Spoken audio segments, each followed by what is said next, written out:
Es siempre una alegría contar con tanta gente que se van incorporando, que nos están viendo en nuestro canal de YouTube. Gracias una vez más al profesor Jesús Peláez, que hace este sacrificio, generosamente nos regala su tiempo por compartir su conocimiento.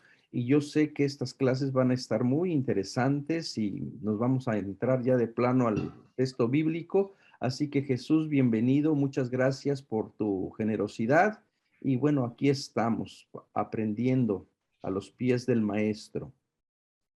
Pues comenzamos, si os parece, ¿no? En esta clase última, como hemos visto en las láminas que dice Manuel, nosotros decimos pantalla o diapositiva. Diapositiva es un término más antiguo, cuando había proyectores. En esta clase última hablé de los principios básicos del neoliberalismo y nos preguntábamos si se puede ser cristiano y neoliberal. Y yo me atrevería a decir si se puede ser humano, no solo cristiano, sino humano en el sentido pleno de la palabra, y neoliberal, en una sociedad como la nuestra, en la que prima la economía, el mercado global, la propiedad privada y el enriquecimiento propio. En esta sociedad en la que se afirma que poderoso caballero es don dinero como principio básico fundamental de las relaciones humanas. Y nos preguntábamos si puede el Evangelio aportar algo de luz a este complejo mundo injusto y desigual en el que estamos sumergidos.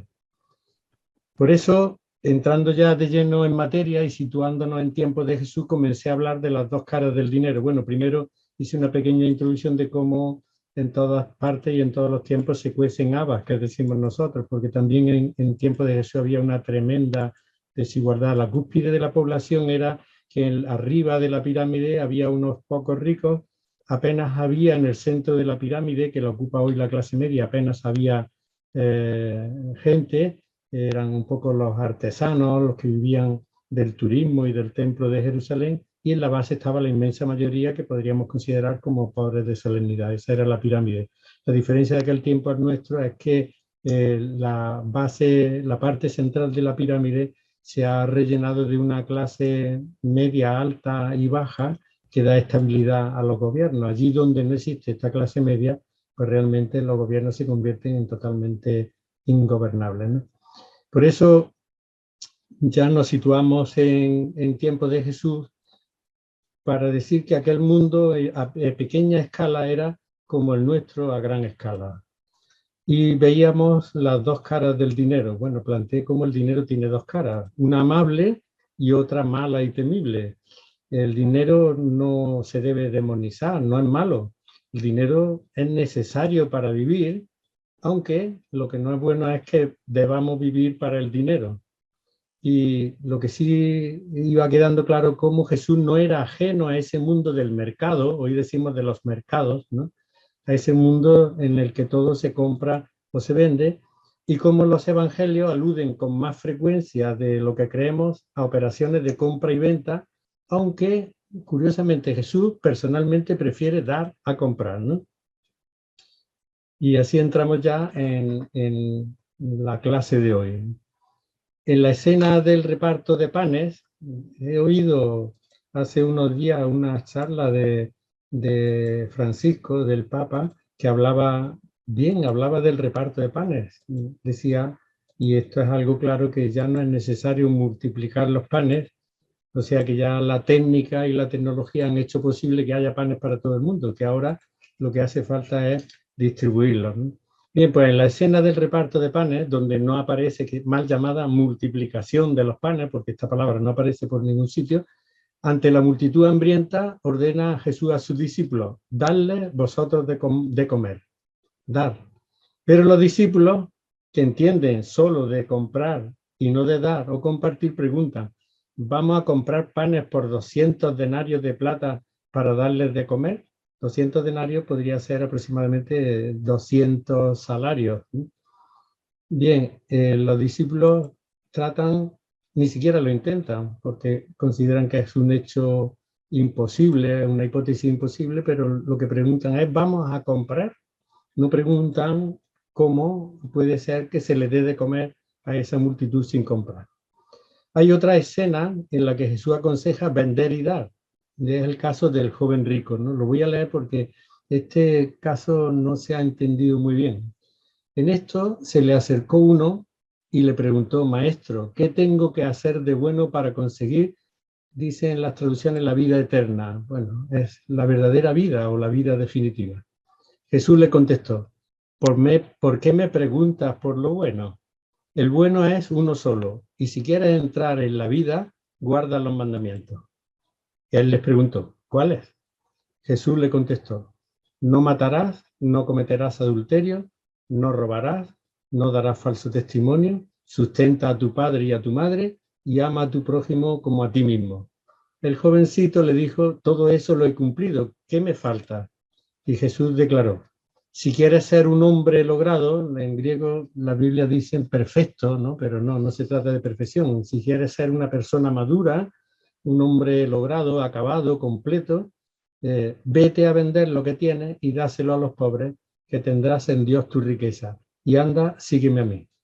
Y al oír aquello, comenta el evangelista, el jovencito se fue entristecido, pues tenía muchas posesiones. El joven rico, comentando esta escena, para llegar a ser un hombre logrado, lo que diríamos hoy una persona adulta y madura, debe seguir la orden de Jesús: vete a vender lo que tienes y dáselo a los pobres, que tendrás en Dios tu riqueza, y anda, sígueme a mí. El seguimiento de Jesús lleva consigo, según Jesús, el desprendimiento de los bienes, y esto como una condición elemental. Comentaré adelante este texto más, ¿no?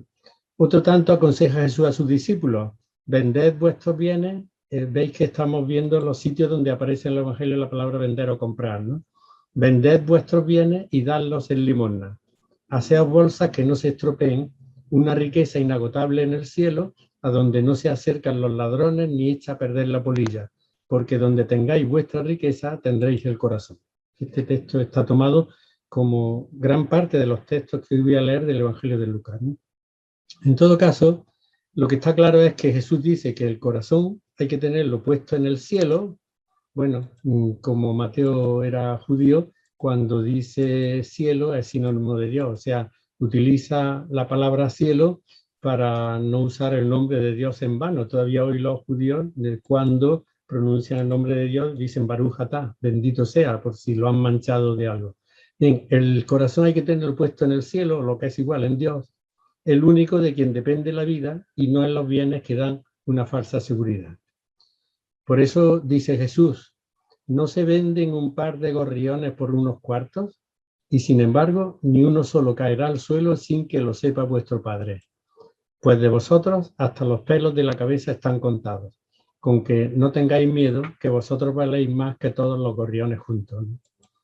Jesús exhorta a confiar en Dios, pues según él nada de lo que sucede se le esconde, ni siquiera las cosas más mínimas como los pajarillos o los pelos de la cabeza. Su amor abraza la creación entera. Bien, como acabamos de ver, Jesús invita claramente a desprenderse de los bienes materiales, a vender para remediar las necesidades del prójimo, demostrando de ese modo que su seguridad no está en los bienes, sino en Dios, ¿no? Claro, esta fórmula de vender y dar no es una fórmula aplicable hoy. A mi juicio debe emplearse en nuestro tiempo solo, se debe emplear esta fórmula solo en casos de extrema necesidad, donde hay realmente hambre. Lo primero que hay que hacer es dar de comer, porque vender y dar remedia a corto plazo, pero no a largo plazo, las carencias del prójimo. Ya no sé si el último día nos dará tiempo, pero tendríamos que buscar otras fórmulas para traducir al mundo de hoy el Evangelio de Jesús. A mí se me ocurre que Jesús le diría a aquel jovencito, a aquel rico: invierte para crear puestos de trabajo. Esta fórmula resulta más eficaz y más evangélica hoy, porque el Evangelio, al traducirlo a las nuevas circunstancias, vemos cómo la inversión produce más, mientras que el dar, pues si todos damos, al final se nos agotan las existencias, lo que tenemos. Vender y dar no es una fórmula que haya que aplicar, a no ser en casos, digamos, extremos, ¿no? Lo que hay que hacer evidentemente es que nuestro dinero, el dinero que a nosotros nos sobra, sirva para dar puestos de trabajo, para hacer que la gente pueda vivir con dignidad, ¿no? Lo que pretendía Jesús con todo esto no es otra cosa sino la creación de una sociedad igualitaria donde los bienes de la tierra se distribuyan entre todos. Hemos visto ahora una serie de textos, varios textos en los que se habla de vender y dar, pero en los evangelios aparecen también otros usos del dinero, ¿no? Con el dinero se pagan los impuestos o tributos. Hay una escena donde quieren coger a Jesús en una trampa y le dicen, ¿está permitido pagar el tributo al César o no? Si decía que sí, le decían que era colaboracionista con los romanos, y si decía que no, le decían que era subversivo. ¿Pagamos o no pagamos? Preguntan los fariseos y los herodianos a Jesús, ¿no? Tendiéndole una magnífica trampa. Este texto, es una pena que no tengamos tiempo de explicar todos los textos que van saliendo, pero el texto este ha sido muy mal interpretado, ¿no? Porque termina diciendo, dad al César lo que es del César y a Dios lo que es de Dios. De ahí surgió la teoría esta de los dos poderes, uno el espiritual y otro el terrenal, ¿no? Y sin embargo, el texto griego nos dice dar al César lo que es del César, no utiliza la palabra dar, sino la palabra devolver. Dice devolver al César, o sea, romper con el César lo que es del César y darle a Dios lo que es de Dios. El dinero sirve también para dar limosna y remediar pues las carencias de los necesitados, aunque Jesús aconseja que tengamos mucha discreción al hacerlo.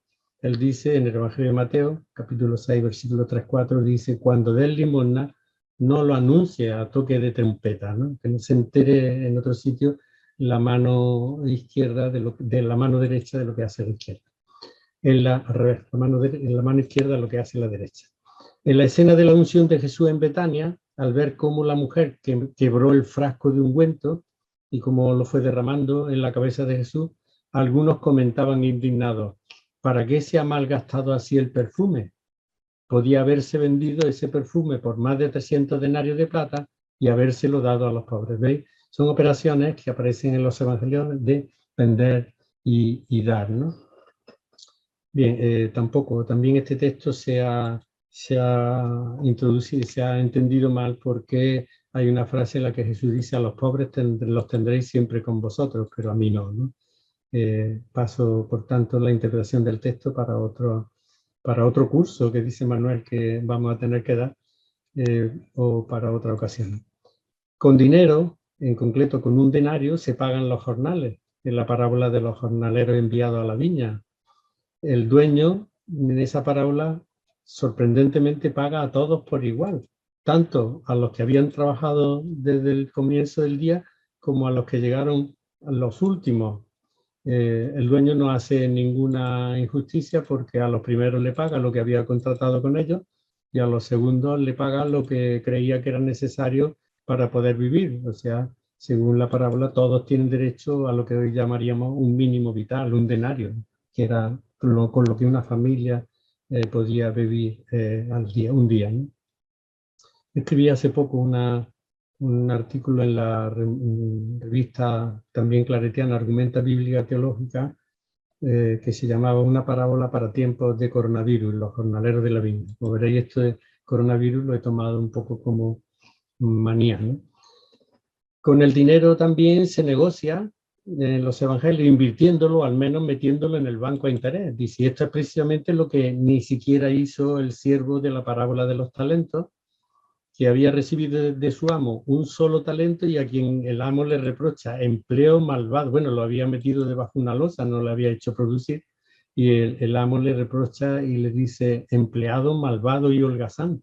¿Sabías que ciego donde no siembro y recojo donde no esparzo? Vaya señor, ¿no? Pues entonces debía haber puesto mi dinero en el banco para que al volver pudiera recobrar lo mío con los intereses. Tampoco se ha entendido bien esta parábola porque el final dice en las traducciones de la Biblia, dice que al que tiene se le dará hasta que le sobre y al que no tiene hasta lo poco que tiene se le quitará. Fijaros que es una incoherencia porque había uno que no tenía nada más que un denario. Entonces, al otro que tenía 5 se le dará hasta que le sobre, se le da solo 5, ¿no? Traducido el texto griego así, parece como si Jesús proclamase el principio básico del neoliberalismo que hace que el que tiene abunde y tenga mucho más, y el que no tiene se suma en la miseria, ¿no? De modo que estudiando este texto, lo que dice el texto griego, esta frase se ve traducir de este modo, como aquel señor le había dado 5 talentos a uno y ese uno negoció con ellos y produjo otros 5 y a otros 2. Bien, en la parábola termina diciendo, porque al que produce, al que tiene, porque lo ha trabajado y ha producido, se le dará hasta que le sobre, mientras que al que no produce se le quitará hasta lo que había recibido. ¿Veis? Con este final de la parábola se entiende. Lo que quiere decir es una invitación a que hay que trabajar con los dones, con los talentos que Dios ha dado a cada uno. El verbo que usa Jesús es el verbo ejo en griego, perdonad un poco la cursilería, que significa tener, pero también producir con aquello, a partir de aquello que se tiene. O sea, tener como resultado de haber recibido un dinero, haber ganado con él y haber producido otro tanto. En realidad, como he dicho, la parábola lo que defiende es que hay que producir con los bienes que Dios nos ha dado, ¿no? El dinero sirve también en los evangelios para cuidar al prójimo malherido. Y así el samaritano paga al posadero 2 denarios y se compromete a pagarle lo que sea preciso de más. Dice el texto del Evangelio que al ver al malherido, aquel samaritano se acercó a él, le vendó las heridas, echándoles aceite y vino, lo llevó a una posada y lo cuidó.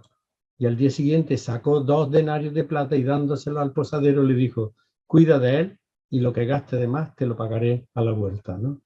Con dinero, por último, intenta en vano la hemorroísa obtener la salud, aquella mujer que tenía un desarreglo constante, ¿no? De esta mujer se dice que había sufrido mucho por obra de muchos médicos y se había gastado todo lo que tenía sin aprovechar nada, sino más bien poniéndose peor. En los evangelios, por tanto, como puede verse, el dinero se usa, al igual que hoy, como valor de cambio en una economía que está basada en la moneda. De forma que con dinero se compra y se vende, se pagan los impuestos, se remedian las necesidades del prójimo y con dinero se puede obtener hasta la salud. Bueno, la hemorroísa no lo había obtenido con dinero a pesar de haberlo intentado. Según los evangelios, el dinero es necesario para vivir y es una realidad con la que hay que contar para obtener cierta calidad de vida. Esta es, en resumen, la cara amable del dinero. Jesús era consciente de eso y, por tanto, era consciente que el dinero no había que demonizarlo, ¿no? El dinero no es malo, ¿sí?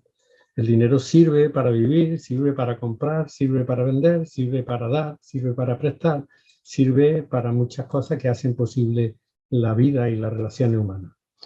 Pero el dinero tiene otra cara, una cara mala, porque tiene un poder seductor y corruptor, ¿no? Porque quien lo tiene tiende a acumularlo y a tener cada vez más. Por esto Jesús recomienda en un texto que acabamos de citar, dice, dejaos de amontonar riqueza en la tierra, donde la polilla y la carcoma las echan a perder, donde los ladrones abren boquetes y roban. O sea, dejaos de amontonar riqueza en la tierra, ¿no? Bien, el dinero también es fuente de discordia. Para Jesús el dinero no es malo, como he dicho. Lo malo es su acumulación abusiva.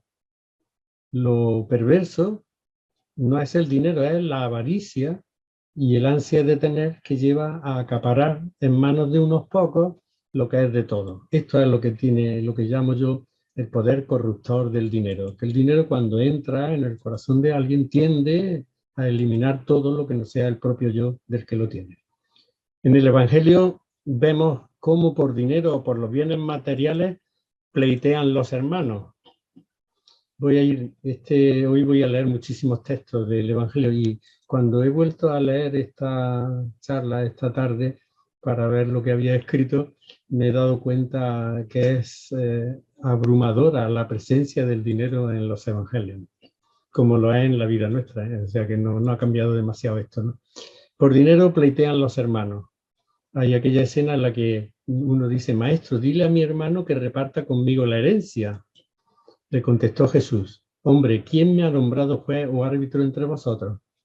Entonces les dijo, miraos, guardaos de toda codicia. Se ve que el hermano mayor posiblemente se quería quedar con toda la herencia, no quería repartirla con su hermano, y dice, guardaos de toda codicia, que aunque uno ande sobrado, la vida no depende de los bienes. ¿Sí? Esto es algo que va quedando claro también en los evangelios conforme se van leyendo. Lo único importante es la vida, ¿no? La vida. Esto es lo que hay que respetar y esto es lo que hay que fomentar. Y todo aquello que acaba con la vida, yo creo que este es un buen principio moral. Todo aquello que acaba con la vida propia o la vida de nosotros es inmoral, no se debe hacer. Y la vida no depende de los bienes. Con la seguridad que dan el dinero, los bienes, el hijo pródigo rompe con su padre. Dice, padre, dame la parte de la fortuna que me toca, ¿no? Él creía que iba a encontrar la felicidad pues yéndose de casa y rompiendo la familia. Esto del hijo pródigo es curioso también, no creo que aludiré, es un título mal puesto a la parábola, porque el verdadero pródigo es el padre es el que se prodiga en amor hacia ese hijo, que se ha ido y vuelve arrepentido, más o menos, pues porque no tenía ya dónde comer, y a este lo perdona. Tal vez sería la parábola del padre pródigo, ¿no? Padre, dame la parte de la fortuna que me toca, le pide, y con eso, con la herencia que recibe, el padre además no hizo caso de lo que la Biblia dice que, esto lo digo a veces en broma, y es que nunca se debe dar la herencia, la posesión de los bienes, los padres a los hijos en vida, solamente el usufructo, pero no la posesión, porque dice la Biblia, creo que en el libro de los Proverbios, el Eclesiástico, que así se olvidan los hijos de sus padres cuando ya no hay nada que heredar. Padre, dame la fortuna que me toca. Así que este padre no hizo mucho caso de los consejos que la Biblia da al respecto, ¿no? Por codicia, el acreedor de la parábola, a quien le habían condonado una deuda inmensa, 10.000 talentos, un verdadero capital, ¿no? Es capaz de encarcelar a quien le debía una cantidad mínima, 100 denarios, ¿no? Y dice el evangelista Mateo, pero al salir el empleado encontró a un compañero suyo que le debía algún dinero, que le debía, antiguamente decíamos unas perragoras, ahora ya esto no se entiende, ¿no? Que le debía unos céntimos, lo agarró por el cuello y le decía apretando, págame lo que me debes. El compañero se echó a sus pies suplicándole, ten paciencia conmigo que te lo pagaré.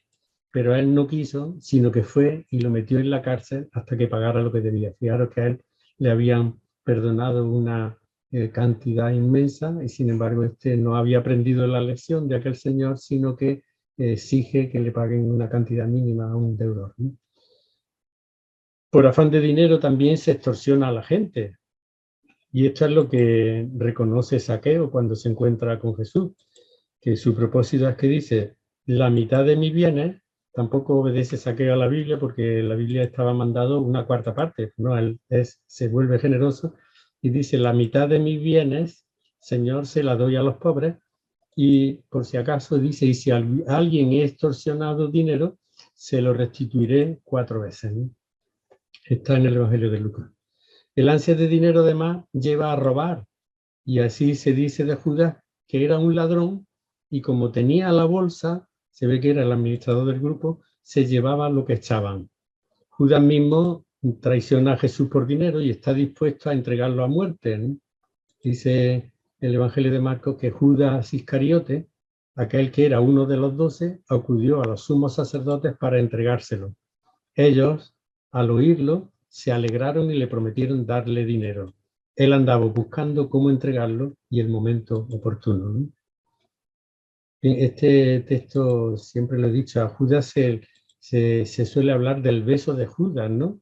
El beso de Judas, que es un beso de traición. En realidad, lo que Judas hizo es que sabía dónde Jesús se escondía los últimos días de su vida. Jesús de día hablaba en la explanada del templo. Los que habéis ido a Jerusalén habréis visto que desde el Monte de los Olivos se ve la explanada del templo. Jesús de día estaba en la explanada del templo, que era, digamos, como la plaza principal, a donde acudían toda la gente, y por la noche se iba a una de las numerosas grutas que había en el huerto, en el Monte de los Olivos, ¿no? Y allí se escondía. Y la traición de Judas, y lo dice Juan, dice que él conocía el sitio. Lo que hace Judas es indicarle el sitio donde Jesús se esconde, porque lógicamente Jesús en los últimos días de su vida se sentía amenazado de muerte y procuraba pues cuidar de su vida escondiéndose quitándose de en medio de noche. Judas andaba buscando cómo entregarlo y el momento oportuno. Esto lo hace Judas también, lógicamente, por dinero, ¿no? El dinero es también fuente de injusticia, no solo fuente de discordia. Porque el dinero hace a los hombres ciegos ante las necesidades de los demás, como en la parábola del rico y Lázaro, ¿no? Curiosamente, nunca el rico y Lázaro se encontraron en vida, tampoco en el más allá, ¿no? Pero en vida no se encontraron. El pobre Lázaro quedaba afuera de la casa del rico y el rico nunca se le ocurrió salir a echarle una mano. Y también es fuente de injusticia, esto aparece en la parábola del rico y los graneros, que es la que vamos a comentar un poco más adelante. Son estos dos ricos, no ricos, digamos, como personajes reales de la vida de Jesús, sino personajes literarios que ignoran la existencia y los sufrimientos del pobre, precisamente porque no necesitan nada, ¿no? Hay también quien usa el dinero para adquirir prestigio, ¿no? En el Evangelio de Mateo dice, por tanto, cuando den limosna, no lo anuncie a toque de trompeta, como hacen los hipócritas en la sinagoga y en la calle para que la gente los alabe. Ya han recibido su recompensa, os lo aseguro. Tú, en cambio, cuando des limosna, que no sepa tu mano izquierda lo que hace la derecha, para que tu limosna quede escondida, y tu Padre, que ve lo escondido, te lo recompensará. O sea, el dinero se usa también para adquirir prestigio, ¿no? Los que tienen mucho dinero, por regla general, también consiguen con ello no solo el prestigio, sino también el poder. O sea, poder, prestigio y dinero son tres cualidades abstractas que se concretan en quien tiene mucho dinero. Algunos además usan el dinero para actos de ostentación, como los ricos, que ya he hablado de esto, pero insisto, como los ricos que echaban dinero en cantidad en el tesoro del templo, frente a aquella pobre viuda que echó una cantidad mínima, 2 ochavos, podríamos decir.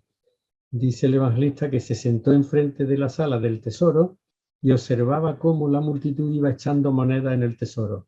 Muchos ricos echaban en cantidad y uno se imagina cómo pasarían allí, tal vez acompañados de alguno más, y cómo arrojarían las monedas en el tesoro, en el cepillo del templo aquel, ¿no? Llegó una viuda pobre y echó 2 ochavos que hacen un cuarto. Convocando a sus discípulos, les dijo Jesús, esa viuda pobre ha echado en el tesoro más que nadie, os lo aseguro, porque todos han echado de lo que les sobra, ella en cambio, sacándolo de su falta, ha echado todo lo que tenía, todos sus medios de vida. El dinero, por último, aparece en los evangelios como creador de una falsa seguridad en quien lo posee, porque el bien más preciado, que es la vida, no se puede comprar con dinero, como advierte Jesús. ¿De qué le sirve al hombre ganar todo el mundo si pierde su vida?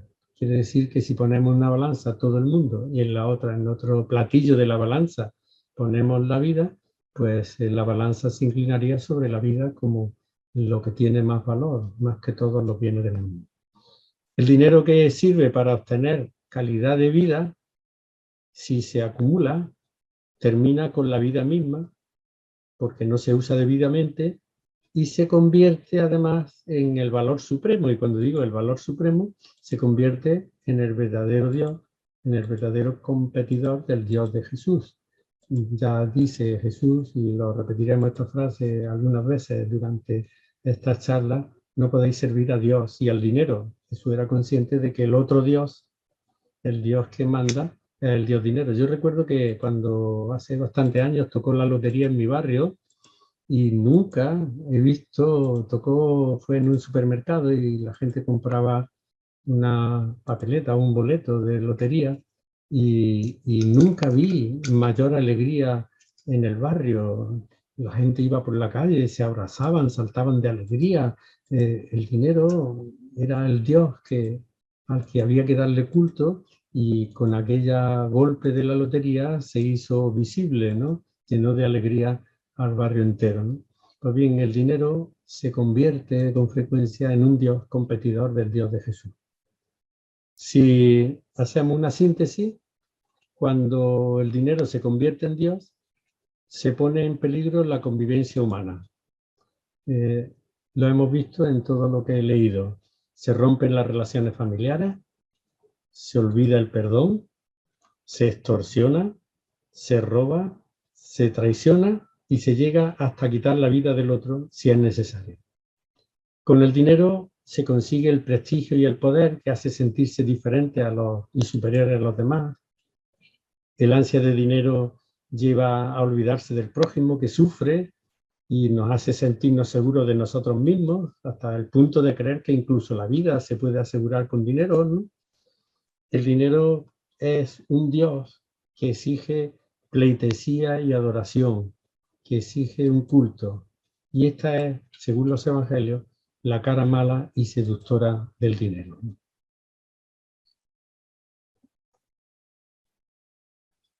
De ahí que Jesús, consciente del atractivo seductor y corruptor de las riquezas, proclame lo que he dicho hace un momento: no podéis servir a Dios y al dinero, ¿no? Hoy diríamos: no podéis servir a Dios y al capital, en palabras utilizando una palabra de Karl Marx. No podéis servir a Dios y a los fondos de inversión, a los mercados, a las multinacionales, a los verdaderos señores de este mundo neoliberal. El mal uso o abuso del dinero, el afán de codicia, que es lo que lleva a acaparar y acumular, impidiendo compartir, hace que Jesús proponga en los evangelios un estilo de vida alternativo donde el dinero no sea Dios y Señor absoluto de todo y de todos. El verdadero valor para Jesús no es el dinero, sino el ser humano, la vida del ser humano al que debe de someterse todo. Y este es el Dios al que hay que servir para servir al Dios verdadero, cuyo nuevo nombre, según Jesús, es Padre, ¿no? Esto es, el Padre es alguien que por amor engendra la vida, pero no alguien que quite la vida, ¿no?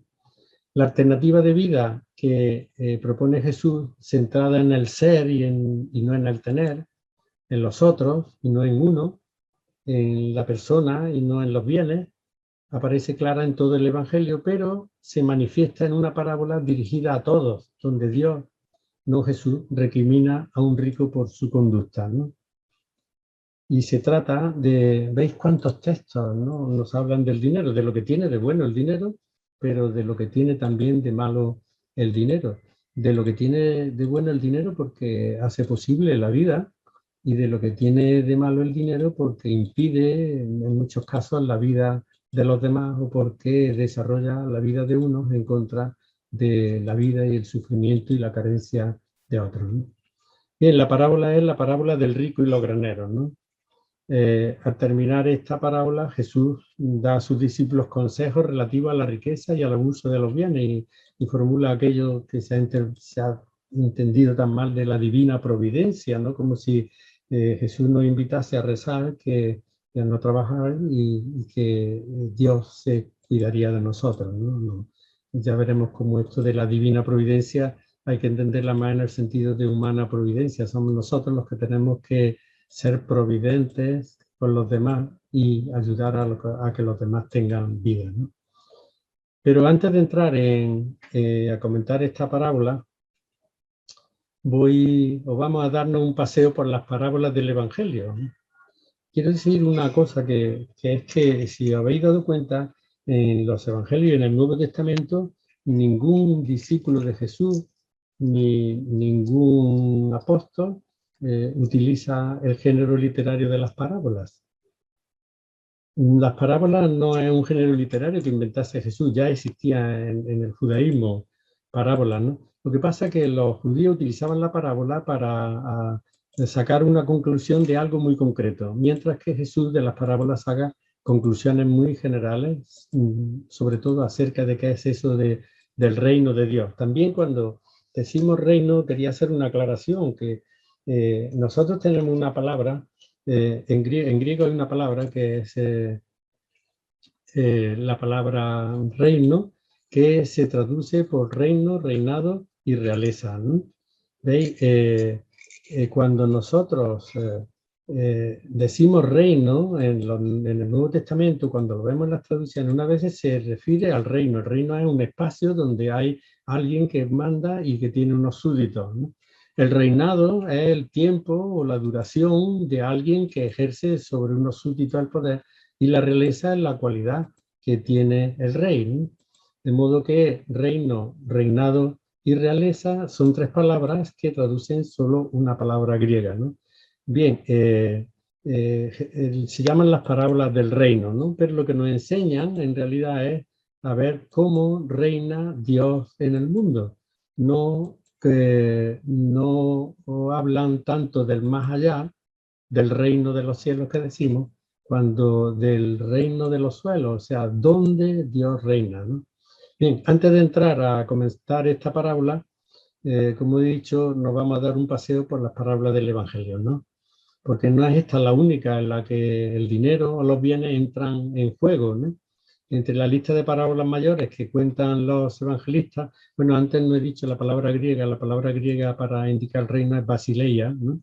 Basileia se traduce por reino, reinado y realeza, pero si os dais cuenta, la inmensa mayoría de las veces la traducen por reino, ¿no?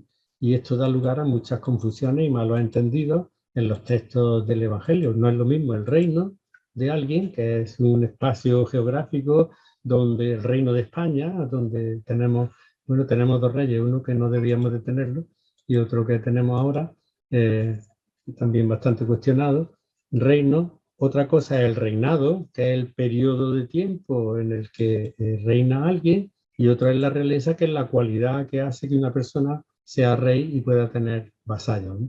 Bien, todo eso se dice en griego con una sola palabra, y las Biblias, por regla general, traducen la palabra basileia siempre por reino, ¿no? Y claro, esto da lugar a muchos malos entendidos, ¿no? Porque las palabras hay que utilizarlas en su propio contexto, y unas veces no se puede traducir por reino, otras veces no se puede traducir por reinado, o viceversa, o no se puede traducir por realeza o reino. Bien, entre la lista de parábolas mayores que cuentan los evangelistas, 11 en total, se encuentran las siguientes. La mayor parte de las parábolas, curiosamente, son del Evangelio de Marcos, ¿no? Algunas las cuenta también Mateo y Marcos, del Evangelio de Lucas. Algunas las cuenta Mateo y Marcos, pero las parábolas mayores son casi todas ellas del Evangelio de Lucas. Está el samaritano, el rico y los graneros, los invitados al banquete, el padre o el hijo pródigo, también se podría llamar esta parábola la parábola de los dos hermanos, ¿no? Del hermano que abandona la casa y se gasta la fortuna de su herencia, y del otro hermano que está en casa, ¿no? El hijo pródigo, el administrador sagaz, el rico Epulón. Bueno, el rico en esta parábola no tiene nombre, pero le han puesto un nombre que procede del latín, que es el rico banqueteador, y el pobre Lázaro.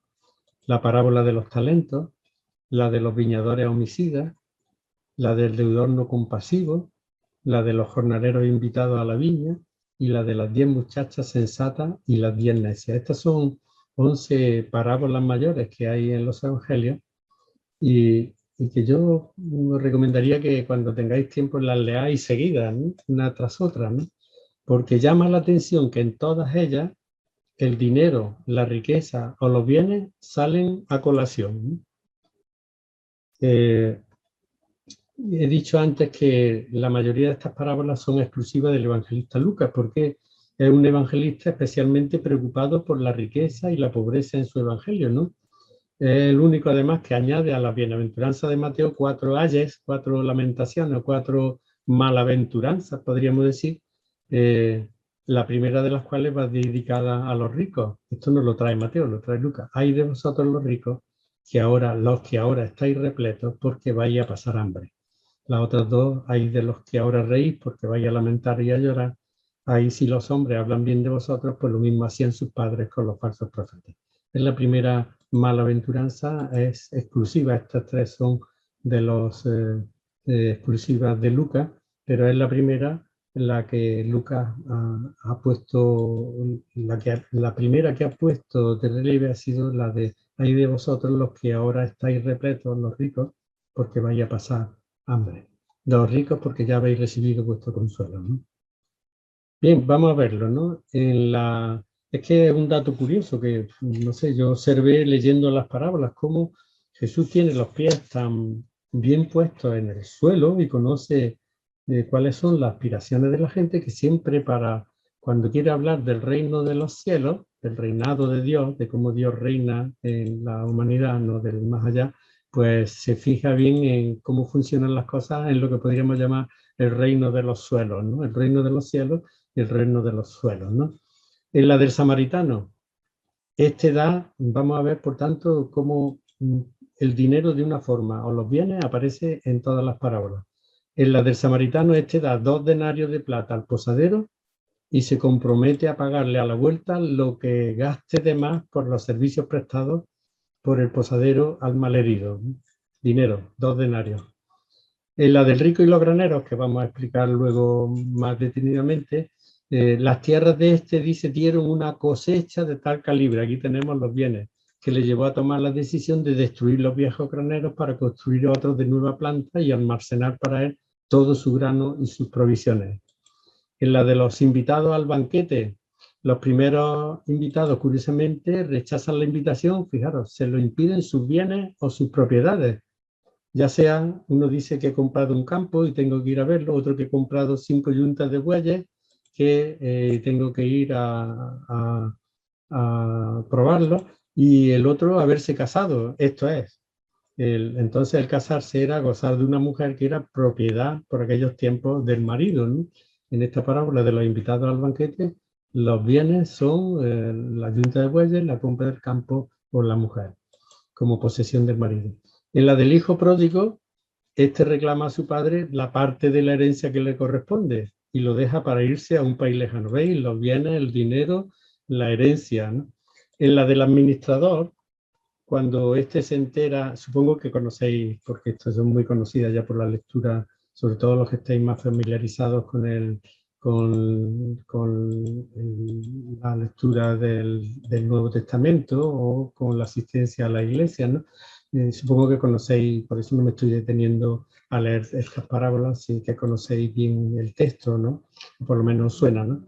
En la del administrador, cuando se entera de que su amo lo va a despedir, ¿qué es lo que hace? No defrauda a su amo, sino que renuncia a la comisión que percibe por administrar los bienes de su señor.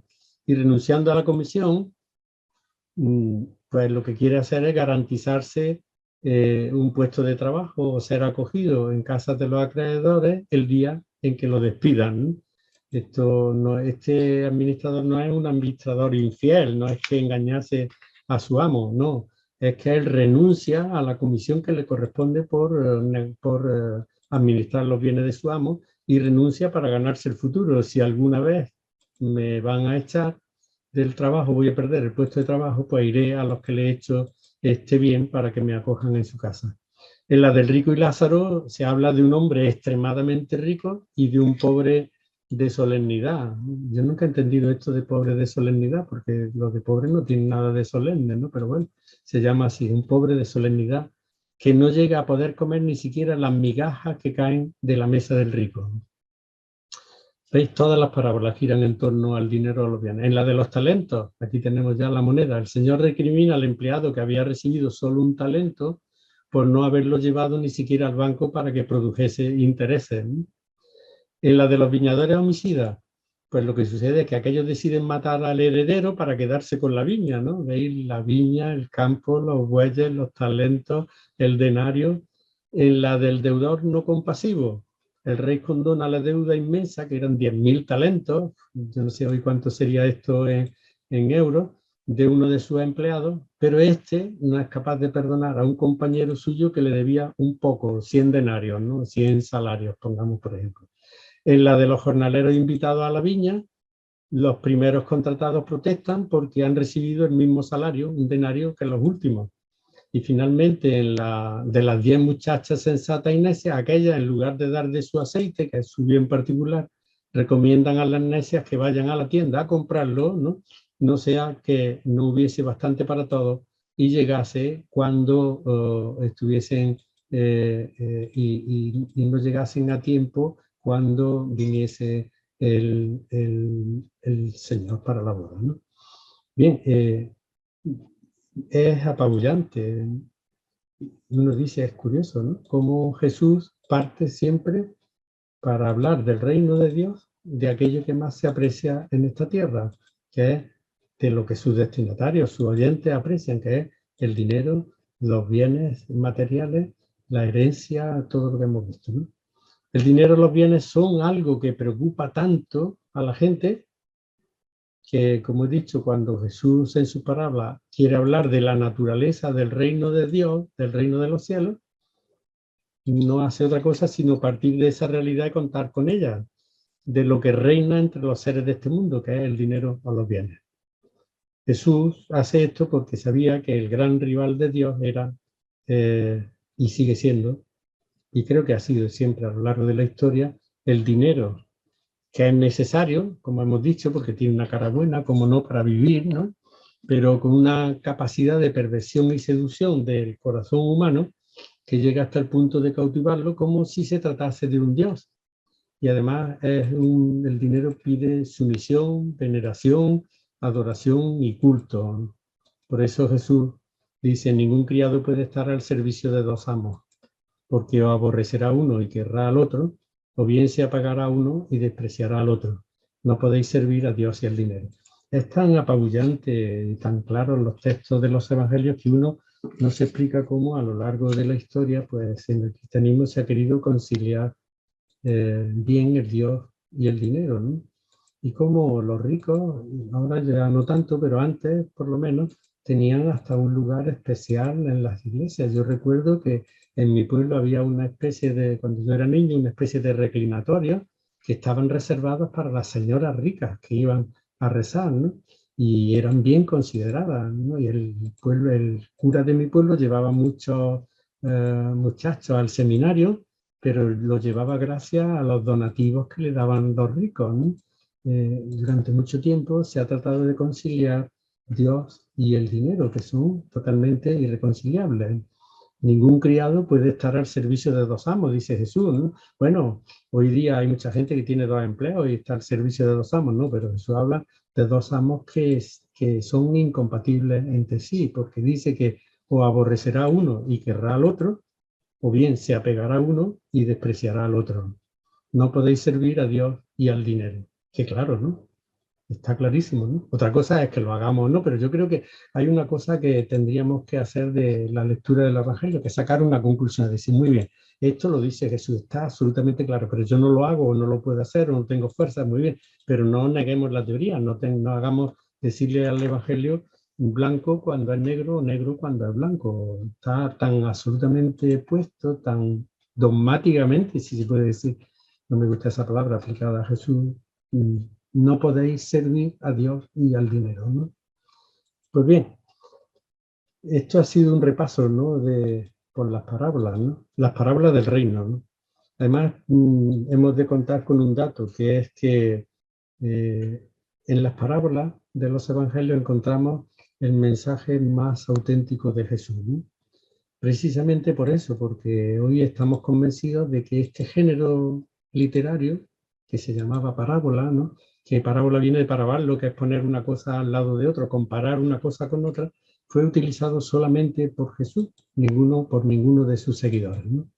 Y esto quiere decir que ellos respetaron incluso el modo de enseñar de Jesús, no imitaron a Jesús creando nuevas parábolas, cosa que podían haber hecho, pues digamos, Pablo o los escritores de las cartas del Nuevo Testamento, el autor del Apocalipsis.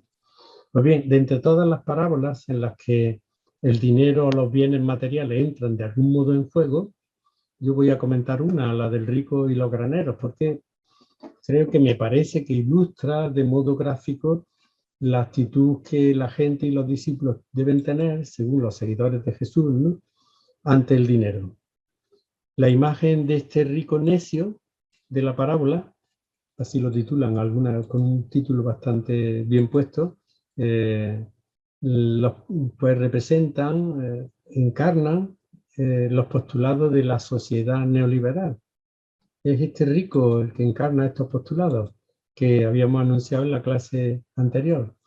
La primacía del individualismo, el rico solamente piensa en sí, el predominio del materialismo, una cosecha para mí y para mí solo, y la preeminencia del hedonismo, a vivir que son 2 días, ¿no? Este es el título de un programa magnífico que tenemos en España por la mañana, de la cadena SER, pero esta es la norma también del que uno de los puntos predominantes del neoliberalismo, que es que todo se hace para la propia satisfacción.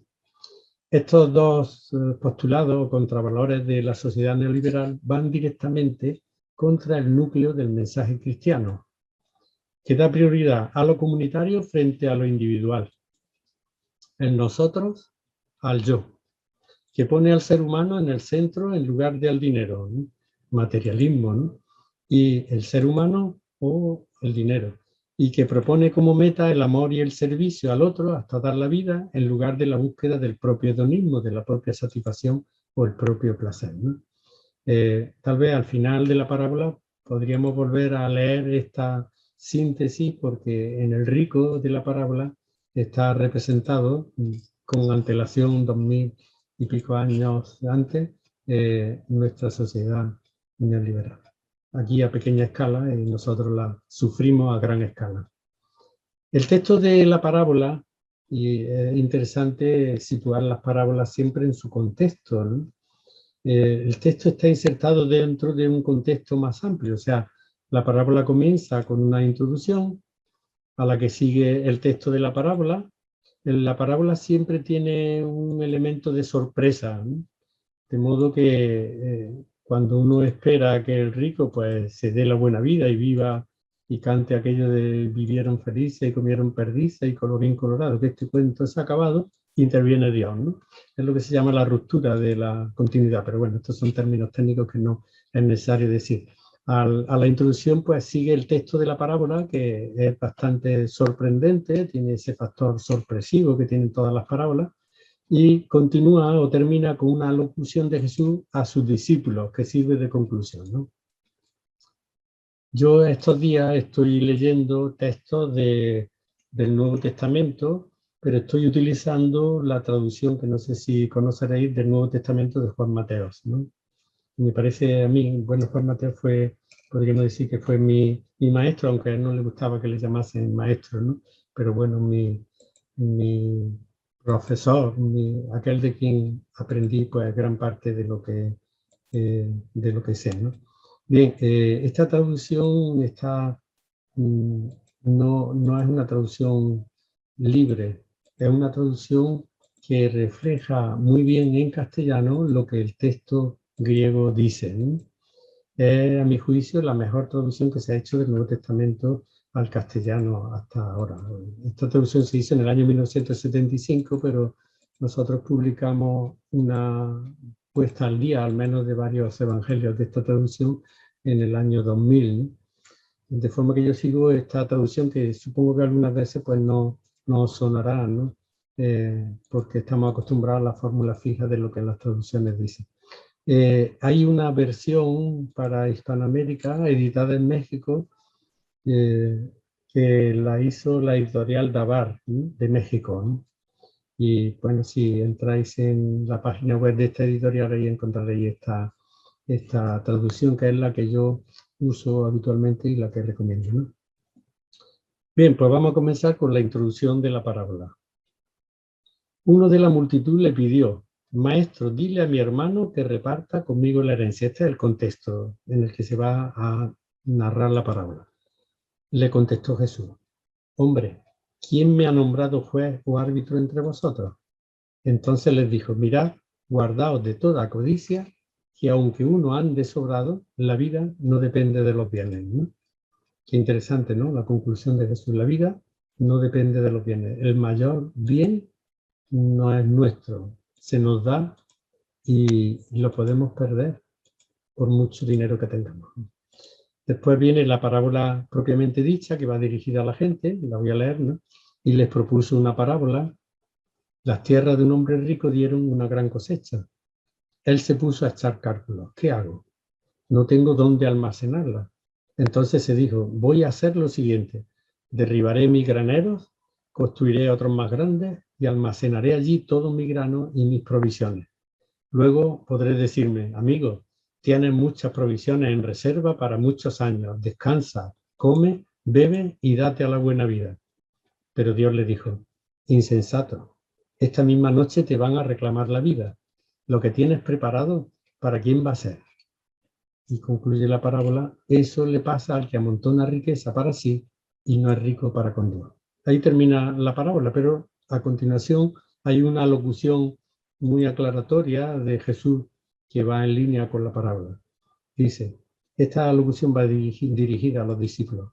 Por eso os digo, no andéis preocupados por la vida pensando que vaya a comer, ni por el cuerpo pensando con qué os vaya a vestir, porque la vida vale más que el alimento y el cuerpo más que el vestido. Fijaos en los cuervos, era un animal muy común, un pájaro muy común. Ni siembran, ni ciegan, no tienen despensa ni granero, y sin embargo Dios los alimenta, y cuánto más valéis vosotros que los pájaros.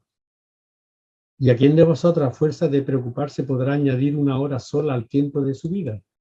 Entonces, si no sois capaces ni siquiera de lo pequeño, ¿por qué os preocupáis por los demás? Fijaos, una segunda comparación, cómo crecen los lirios. Ni hilan, ni tejen, y os digo que ni Salomón en todo su facto estaba vestido como cualquiera de ellos. Pues si a la hierba que hoy está en el campo y mañana se echa en el horno, Dios la viste así, ¿cuánto más no hará por vosotros, gente de poca fe? No estéis con el alma en un hilo buscando qué comer o qué beber. Son los paganos del mundo entero quienes ponen su afán en esas cosas, pero ya sabe vuestro Padre que tenéis necesidad de ellas. Por el contrario, buscad que Él reine y eso se os dará por añadidura. No temas, pequeño rebaño, que es decisión de vuestro Padre reinar de hecho en vosotros.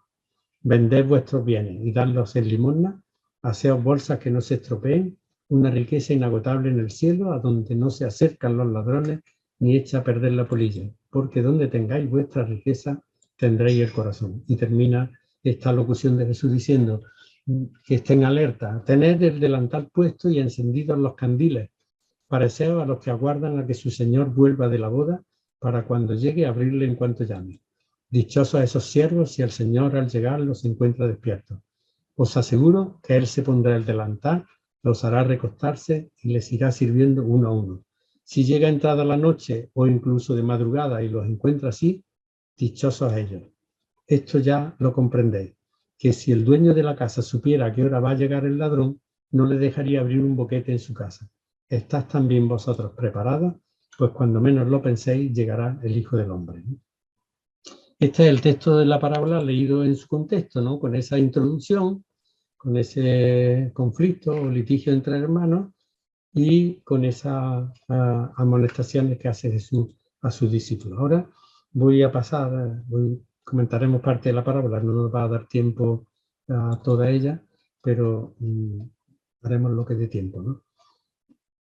En la parábola tiene una introducción, decía, uno de la multitud le pidió, maestro, dile a mi hermano que reparta conmigo la herencia.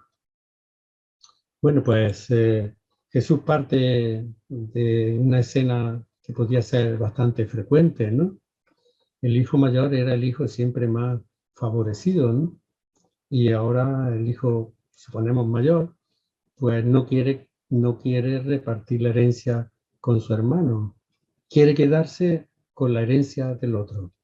Razón lógica por la que el hermano protesta, se dirige a su padre para que comparta con él la herencia. Bien, a gran escala esto es lo que sucedía en tiempos de Jesús. O sea, a gran escala lo que sucedía en tiempos de Jesús sucede todavía en nuestro mundo, ¿no? Un puñado de ricos y unos pocos países se han quedado con los bienes de la tierra que pertenecen a todos.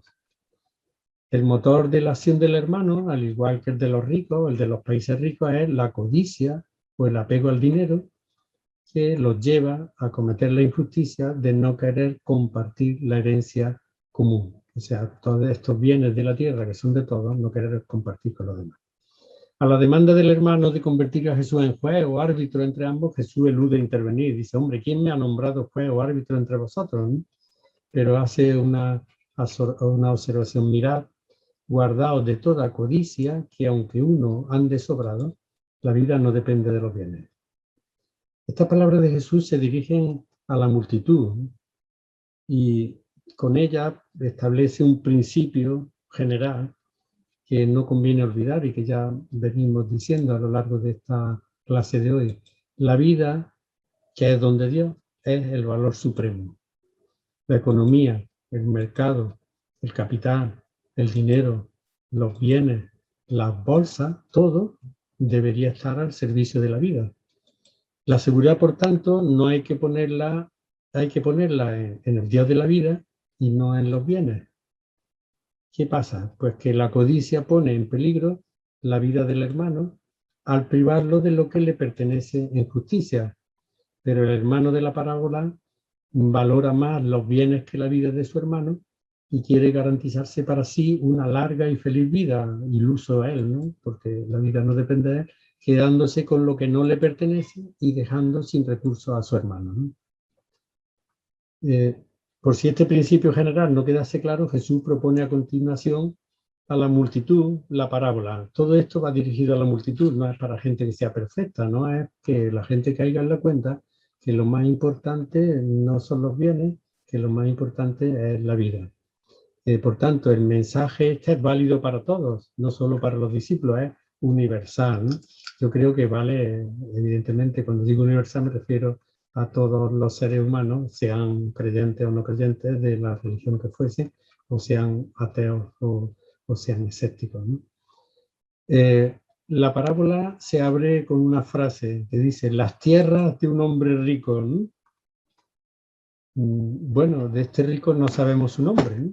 Así que podemos ponerle el nombre que queramos, ¿no? Es un personaje anónimo, ¿no? Por tanto, es un personaje que puede encarnarse en muchos otros personajes individuales o colectivos. Puede encarnarse en individuos o en colectivos, como las naciones o los países, ¿no? De este rico no sabemos, por tanto, su nombre. Pero antes de seguir adelante, y veréis que no es que esté mareando la perdiz, sino que quiero ir atando cabos, hay otros ricos con nombre o sin él que desfilan por las páginas evangélicas. Y vamos a dar un repaso a los otros ricos, porque no es solo la parábola en este caso, es de uno, de un hombre rico, pero estos otros ricos también llaman la atención. Unos de estos ricos se presentan como personajes reales, como alguien que se encuentra con Jesús o que Jesús se encuentra con él, ¿no?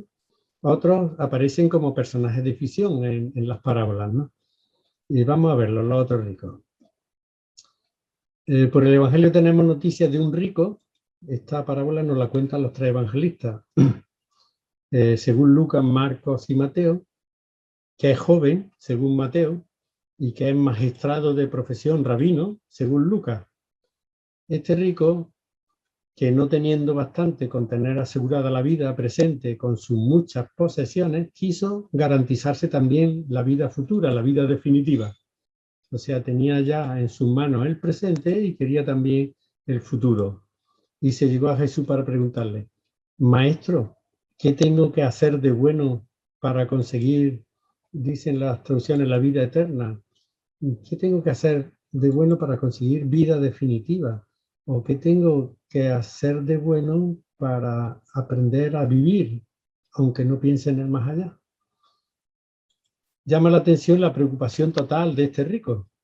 Quienes como él no quieren comprometerse a fondo con el prójimo, prefieren hablar de la otra vida, de la vida definitiva, de la vida eterna, del más allá, como una droga que aliena de los deberes con la vida presente. Es evidente que a este rico no le preocupa el presente porque lo tiene asegurado con su riqueza. Ahora lo que quiere asegurar es con su encuentro con Jesús es también su futuro. Yo pienso que nuestro cristianismo ha estado enfocado con frecuencia para conquistar el más allá, ¿no? Para ganar la vida eterna. Y se ha alejado con frecuencia de los problemas del más acá, ¿no? Ha mirado más al cielo que al suelo, más al futuro que al presente. Y quiero hacer aquí una observación. Cuando a veces se habla del más allá en las parábolas, como en la parábola del rico y Lázaro, la parábola no termina con el rico y Lázaro en el más allá, sino que termina diciéndole, el rico le dice, ve y dile a mis 5 hermanos que hagan caso de la ley de los profetas, no sea que les pase lo que a mí, ¿no? O sea, esta parábola no está enfocada para el más allá, sino está creada para el más acá. Jesús en esta parábola utiliza la mentalidad de los fariseos que consideraban que los pobres, que consideraban que Dios premiaba a los buenos y castigaba a los malos. Curiosamente aquí tenemos el factor sorpresa que se castiga al bueno, al malo y se premia al bueno. Y curiosamente el pobre va al más allá porque era pobre, no porque se había portado bien ni nada, es simplemente porque era pobre. Y el rico va al más allá también a un lugar de tiniebla porque era rico, simplemente, no por nada más que por eso, no hay otra, no se dan otros detalles, ¿no? A la vida futura definitiva o eterna, se le llame como se le llame, le responde Jesús que no se llega rezando, sino cumpliendo los mandamientos. Se trata de un judío que sabía los mandamientos de la ley de Dios y que seguramente los sabía memorizar, ¿no? Porque entonces el texto del Pentateuco se aprendía de memoria, ¿no? Y Jesús le dice, cumple los mandamientos, no matarás, no cometerás adulterio, no robarás, no darás testimonio, sustenta a tu padre y a tu madre y ama a tu prójimo como a ti mismo. Y es curioso que Jesús se olvidó de enumerar los mandamientos a los que se le daba más importancia, a los que se le ha dado tanto tiempo más importancia, que se refieren a Dios, tal y como aparece en el libro del Deuteronomio. De los tres primeros no dice nada Jesús. O sea, esto por lo visto no es necesario para tener la vida definitiva, ¿no? Fijaros, en el libro del Deuteronomio, un texto un poco largo, voy a abreviarlo, se da la versión de los 10 mandamientos. Yo mediaba entonces entre el Señor y vosotros, anunciando la palabra del Señor, porque os daba miedo a que el fuego y no subieron a la montaña, habla Moisés. El Señor dijo, yo soy el Señor tu Dios, yo te saqué de Egipto de la esclavitud. No tendrás otros dioses, rivales míos. No te harás ídolos, figura alguna de lo que hay arriba en el cielo, abajo en la tierra o en el agua debajo de la tierra. No te postrarás ante ellos ni les darás culto, porque yo, el Señor tu Dios, soy un Dios celoso. Castigo el pecado de los padres, de los hijos, nietos y bisnietos cuando me aborrecen. Este es el Dios del Antiguo Testamento. Pero actúo con lealtad por 1000 generaciones cuando me aman y guardan mis preceptos. No pronunciarás el nombre del Señor tu Dios en falso, porque no dejará el Señor impune a quien pronuncie su nombre en falso. Guarda el día del sábado, santificándolo como el Señor tu Dios te ha mandado. Durante 6 días trabaja y haz tus tareas, pero el día séptimo es día de descanso dedicado al Señor tu Dios. No harás trabajo alguno, ni tú, ni tu hijo, ni tu hija, ni tu esclavo, ni tu esclava, ni tu buey, ni tu burro, ni tu ganado, ni el emigrante que vive en tus ciudades, para que descansen como tú, el esclavo y la esclava. Recuerda que fuiste esclavo en Egipto y que te sacó de allí el Señor tu Dios con mano fuerte y con brazo extendido. Por eso demanda el Señor tu Dios guardar el día del sábado. Fijaros, ¿no? Tanto texto de Moisés al pueblo, entregándole los 10 mandamientos, y según Jesús, nada de estos mandamientos que ha enumerado, que coinciden con los 3 primeros, es necesario para conseguir la vida definitiva. Para entrar en la vida definitiva, en la vida eterna, si se quiere, o para llegar a ser una persona completamente humana, es necesario cumplir solamente los mandamientos que miran al prójimo, a los que Marcos añade otro, que es no defraudes, porque esto consiste en privar al otro de lo que se debe. Ante esto sorprende la intervención del rico que dice, él le declaró, maestro, todo eso lo he cumplido desde joven. Bueno, yo creo que ahora lo comentaré. No estoy muy seguro de que eso lo hubiese cumplido de joven. Jesús, fijando la vista en él, le mostró su amor diciendo, una cosa te falta, márchate, todo lo que tienes, véndelo y dáselo a los pobres, que tendrá un tesoro del cielo, entonces ven y sígueme. A estas palabras el otro frunció el ceño y se marchó entristecido, pues tenía muchas posesiones. Fijaros, el rico se trata de un judío, ¿no? Y el judío pues cumple, según dice él, los mandamientos de Dios, esto que le había dicho Jesús, pero Jesús le dice, no, te falta una cosa. Aquí la Biblia le dice, si quieres ser perfecto, no se trata de ser perfecto. Si quieres ser maduro, si quieres ser una persona lograda, un hombre completo, una mujer completa, te falta una cosa. Vende lo que tienes, dáselo a los pobres y sígueme. O sea, si quieres ser cristiano y dejar de ser judío, no basta con que cumpla esos mandamientos, sino que tienes que seguirme. ¿Y cómo? vendiendo y dando a los pobres. A estas palabras, el otro, el joven, frunció el ceño y se marchó entristecido, pues tenía muchas posesiones. Para salvarse, basta con cumplir los mandamientos éticos, los que miran al prójimo, pero para seguir a Jesús, esto es, para entrar en la comunidad de Jesús, no basta con eso. Hay que desprenderse de la riqueza, o lo que es igual, hay que dejar rico como le propone Jesús.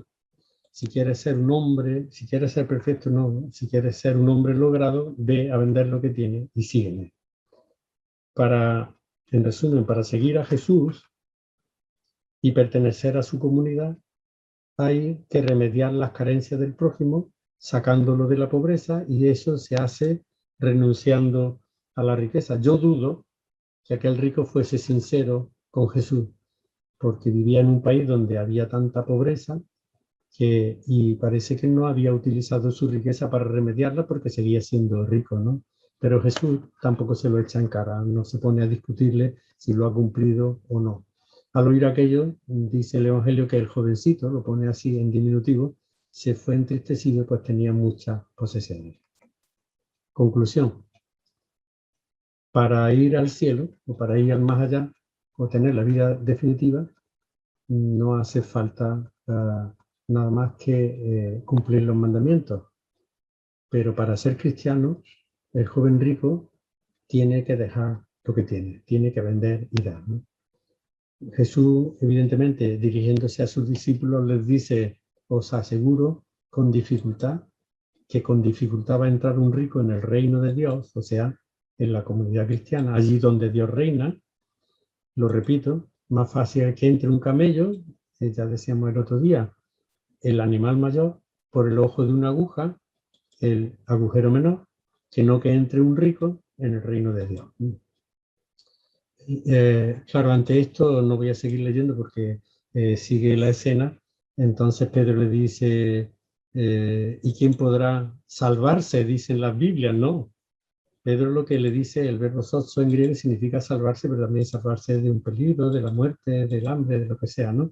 Lo que le pregunta Pedro a Jesús, ¿quién podrá subsistir? O sea, maestro, si resulta que hay uno rico que podría remediar nuestra carencia y le dice que vaya y venda y que se venga con nosotros, que somos pobres, pues estamos arreglados, ¿no? A veces las traducciones están, como digo, mal hechas, ¿no? La pregunta que hace Pedro no es quién podrá salvarse, sino porque ya se ha dicho que el rico se puede salvar cumpliendo los mandamientos que miran al prójimo, sino quién podrá subsistir, ¿no? O sea, cómo se puede vivir en una comunidad de pobres. De pobres por opción, por elección, que es lo que diremos el último día. Bien, hay otro rico, voy a comentar que nos dará tiempo y luego el próximo día seguiremos dando un repaso por todo un paseo por los ricos que hay en los evangelios.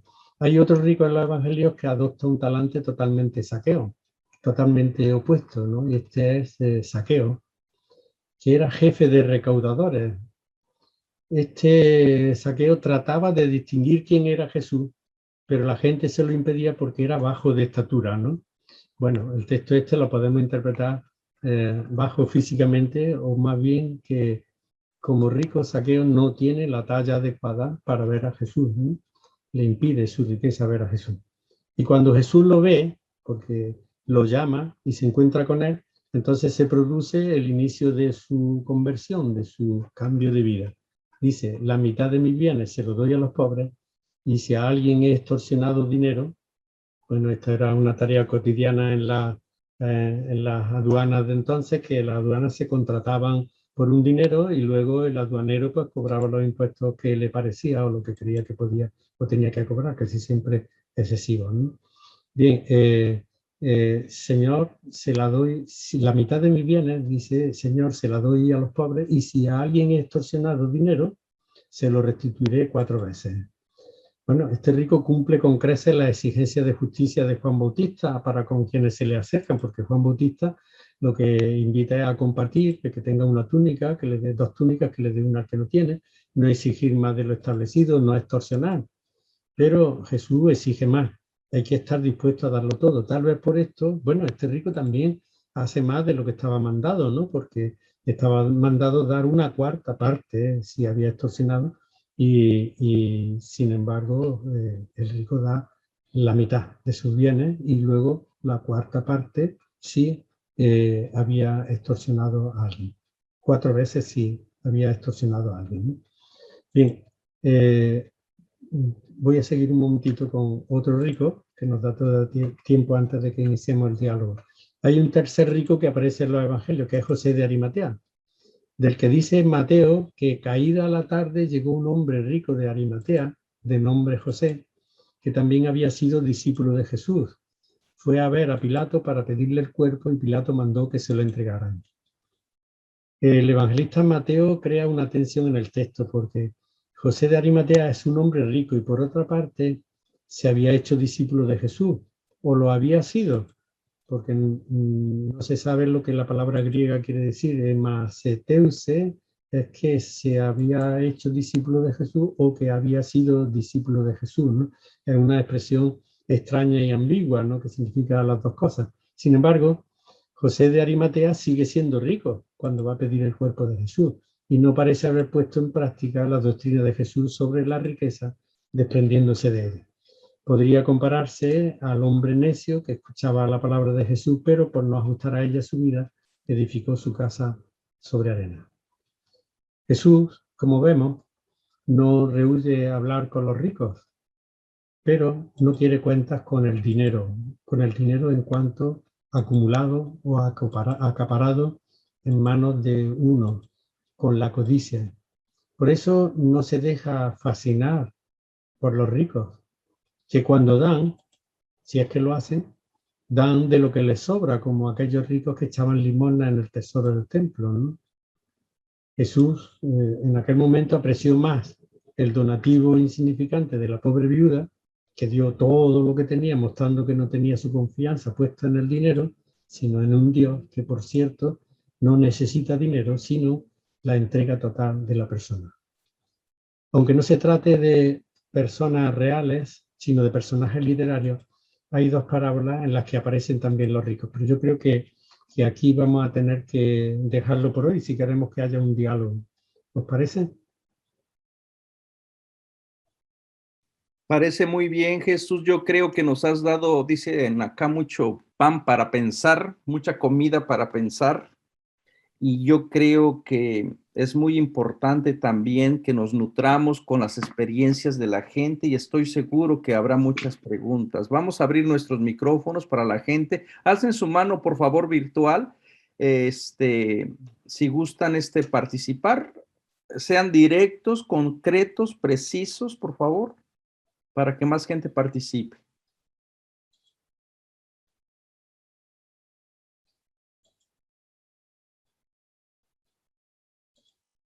Gera, no sé si les tienes Giselle, ¿alzaste la mano? No, no la alzó. Ok, ¿alguien quiere participar? Juan, por ahí vi a Juan. Juan, buenas tardes. Buenas tardes, un saludo y un abrazo a todos de aquí desde México. Profesor, buenas tardes. Al principio de la charla, cuando mencionó la parábola del joven rico, me llamó mucho la atención que usted decía que no hay que tomar literal el perfecto. Algunos biblistas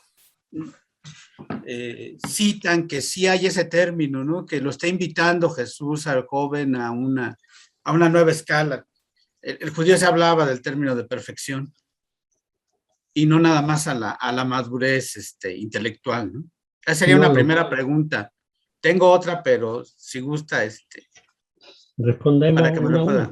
Sí. Sí. Lo que dice el texto griego es: si quieres llegar eistotelos, si quieres llegar al final, hasta el final. Y el final es precisamente la comunidad cristiana, porque ha venido un judío a preguntarle qué tengo que hacer para hallar vida definitiva. Y le dice, cumple los mandamientos. O sea, cumpliendo los mandamientos, no te preocupes, ya tienes los mandamientos que miran al prójimo, ¿no? Pero si quieres llegar eistotelos, si quieres llegar hasta el final, ve, vende lo que tienes, dalo a los pobres y sígueme. ¿Veis? El final no es la perfección, es la comunidad cristiana donde Dios reina y no reina el dinero. Claro, esto se ha espiritualizado y por eso se ha hecho de la pobreza un voto propio de comunidades de frailes o de monjes, ¿no? Son los que pueden ser pobres, ¿no? Porque esto, Bien claro, es muy pobres. difícil de poner en práctica, ¿no? Pero no, lo que quiere decir aquí es, si quieres ser cristiano, o sea, ya sabes que si dices que lo que haces, que has cumplido con esos mandamientos, eres un buen judío. Bueno, pues si quieres llegar hasta el final, Aristoteles, la propuesta de Jesús es llegar a ese final, es ve, vende lo que tienes, dalo a los pobres y sígueme. Este es el sentido original del texto, que se ha espiritualizado como tantos otros textos, ¿no? No propone Jesús un estado de perfección, ¿no? Sino que lo que propone es un estado de cómo se debe vivir en comunidad. Y no se puede vivir en comunidad si se vive en comunidad cuando no se comparten los bienes que uno tiene con los demás. Y para eso hay que desprenderse de ellos, ¿no?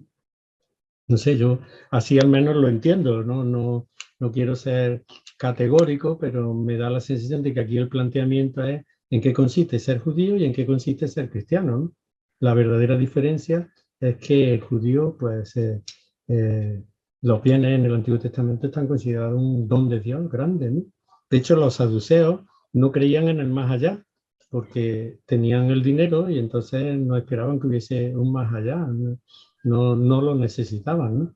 Los fariseos sí, los fariseos, como no eran la clase, digamos, pudiente, esperaban un más allá donde Dios pondría los puntos sobre las íes, ¿no?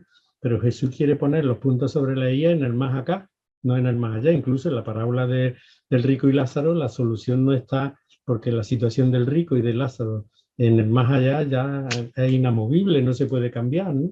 La solución está en que los 5 hermanos del rico no vayan a parar donde ha ido el hermano mayor. O sea, en muchísimos casos hemos espiritualizado el texto de forma que lo hemos hecho decir lo que lo dice. Jesús estaba más preocupado por el más acá que por el más allá. Bien, otra pregunta había también, se podía... Y sí, es No que sé, ahorita, no sé si esto convence o no convence. Yo, bueno, doy mi opinión, ¿no? Sí. Y Juan, bueno, perdón, es que hay algo de ruido aquí, estoy por cerrar la ventana ya. Entonces debemos, sobre la misma pregunta, porque me surgieron más dudas con lo que dice, tenemos que entender que la perfección solamente Jesús lo invita, o sea, que solamente podría ser en el más, no puede ser en el hoy ni en la hora. O sea, yo creo que en esos tiempos, como les doy, hay gente que sí puede dar ese paso, ¿no? Hay gente que sí puede renunciar a lo que tiene y dar ese paso de darlo a los demás. Yo creo que también tiene que ver con los grados de conciencia y con los grados de amor y con muchas situaciones así. No creo que la perfección se refiera solamente a la vida futura. No, aquí Jesús se refiere a la vida de sus seguidores, ¿no? A la vida de comunidad, se refiere al presente. O sea, si quieres llegar hasta el final, ¿no? O sea, si quieres ser un hombre adulto, si quieres ser cristiano, si quieres ser seguidor mío, esto es lo que yo pongo como cláusula. Atención, en los evangelios se proponen utopías, ¿eh? Y yo creo que el ser cristiano no consiste en ser ya perfecto, sino en intentar seguir el camino de Jesús, cada uno en la medida en que puede y en las circunstancias en que vive. Ni todos lo ven tan claro, ni todos tienen la lucidez como para hacerlo o la voluntad, ¿no? Pero el ser cristiano es estar en tensión de vender y dar lo que se tiene y seguir a Jesús, eligiendo un camino de austeridad solidaria, como diremos, ¿no? No, es casi imposible llegar a esa perfección, pero Jesús indica el camino y por eso en ese camino las exigencias pueden ser cada vez mayores al que lo inicie. El ser cristiano consiste en iniciar ese camino, dice sígueme, ¿no? Y no le dice ya has llegado, ¿no? Sígueme, ¿no? O sea, ve, vende lo que tienes y sígueme, ¿no? No se trata de ser ya perfecto, sino de intentar pues vivir ese mensaje de Jesús en la medida de las posibilidades y de las capacidades de cada uno y de las circunstancias, ¿no? Perfecto, bueno. gracias Muchas Jesús. gracias. Había otra pregunta, creo que de Ernesto Estrada, creo que era, no, más bien. Sí, Sí, gracias, Ernesto. sí, señor. Por todo lo que nos ha presentado, profesor, el tema del dinero en los evangelios es algo real, pertinente. O sea, es innegable que está allí presente. ¿Cómo en esta actualidad y en la sociedad que nos toca hoy transitar en las comunidades de fe, en el ser comunidad, entonces debemos afrontar la necesidad del dinero? ¿Cómo presentar, por ejemplo, este mismo espacio requiere dinero, sus tareas, sostener ministro, en fin? ¿Cómo hallar ese equilibrio en ese estudio que usted ha hecho a profundidad? ¿Qué nos están diciendo esas primeras comunidades? ¿Cómo abordar entonces esa realidad de la necesidad del dinero para poder avanzar en lo que el reino hoy quiere hacer sin caer en el exceso del mercantilismo? O sea, ¿dónde está el equilibrio de eso, profesor? Gracias por Pues la el oportunidad. equilibrio está en no acumular, sencillamente en eso, en partir y repartir. Esto es una fórmula que, como he dicho antes, a lo mejor no es la vender y dar, no es la fórmula que necesitamos hoy, ¿no? Pero porque no produce trabajo, si hoy día Jesús diría, pues, le diría que el joven crea puestos de trabajo y que la gente pueda vivir con dignidad y comparte de esta forma tu dinero para que otros puedan vivir, ¿no? El dinero lo necesitamos para vivir, sin dinero no podemos hacer nada, ¿no? Yo me horrorizo cuando pienso que hay personas en nuestro mundo que tienen $1 al día de dinero, de salario mínimo, o sea que se puede llamar vital. Eso es terrible. El dinero lo necesitamos. Necesitamos que todos tengan, y sería urgente que todos tengan un salario mínimo vital. He comentado de eso en la parábola de los enviados a la viña, ¿no? Ese salario mínimo vital es necesario, porque sin ese salario mínimo vital no puede haber dignidad y no hay posibilidad de vida. Cuando uno está pendiente de comer o no comer, no puede pensar en otra cosa, ¿no? Entonces, la tarea de la comunidad tiene que ser hacerse pobres para que no haya pobres. Esta sería la verdadera tarea. Y cada comunidad verá en qué medida, y cada seguidor de Jesús verá en qué medida lo tiene que hacer y con qué fuerza se siente para hacerlo y cómo lo puede poner en práctica. Esto no es una cosa que podamos dar. Vamos, yo no tengo recetas para esto, ¿no? Yo creo que a veces la gente ha pensado que lo que exige Jesús es que la gente viva sin casa, sin conexiones familiares y sin nada. Y parece que, por lo menos en el Evangelio de Marcos, la exigencia es a crear nuevas relaciones, pero a vivir en nuevas actitudes, y para eso se necesita también otro valor del dinero, ¿verdad? De cómo enfocarlo bien, cómo. Claro, las comunidades precisamente, si han elegido la austeridad como lema de vida, de lo que hablaré al final, lo que sobra a uno remedia las carencias de los otros, ¿no? Y entonces, viviendo en comunidad, se equiparan unos a otros, ¿no? Se fomenta la igualdad, ¿no?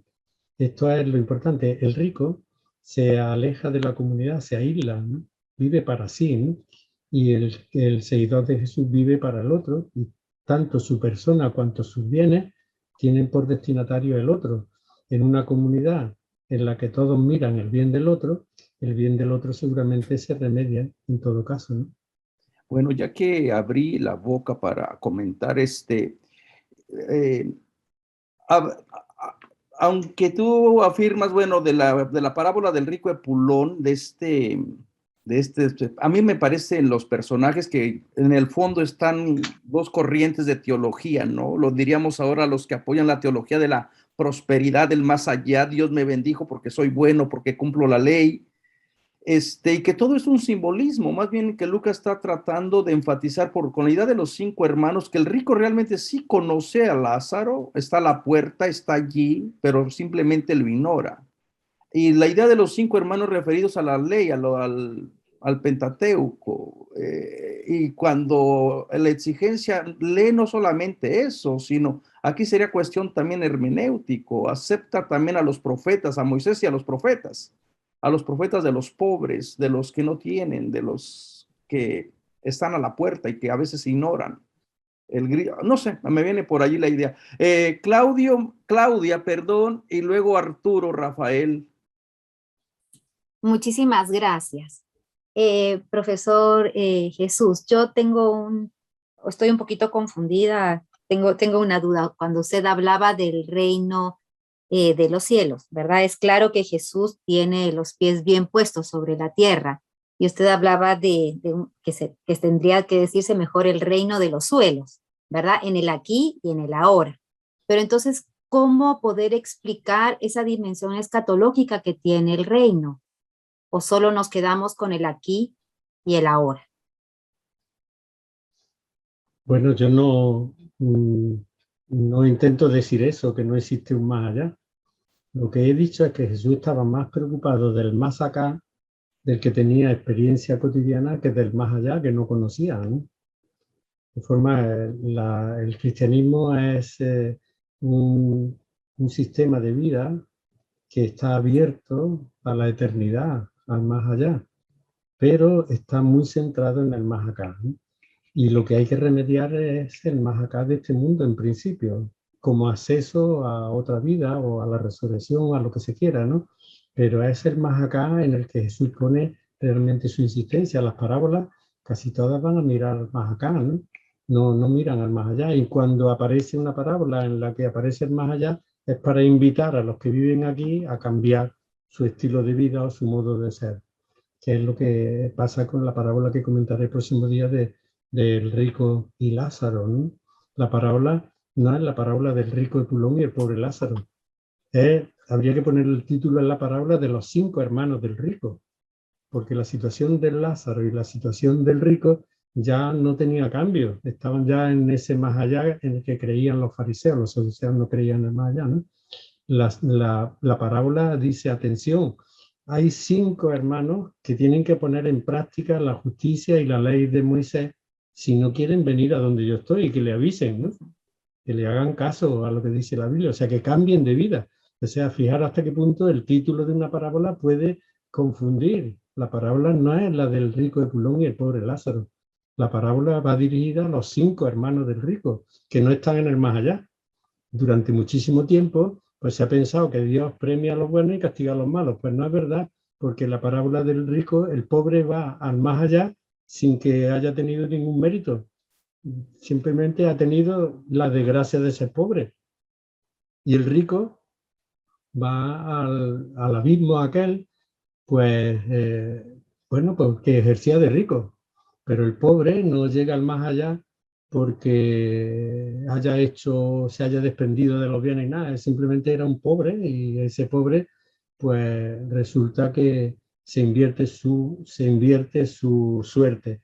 Pero atención, esta parábola no está centrada en lo que a veces se considera que es el centro de la parábola, en el rico y el pobre, sino en los 5 hermanos del rico, ¿no?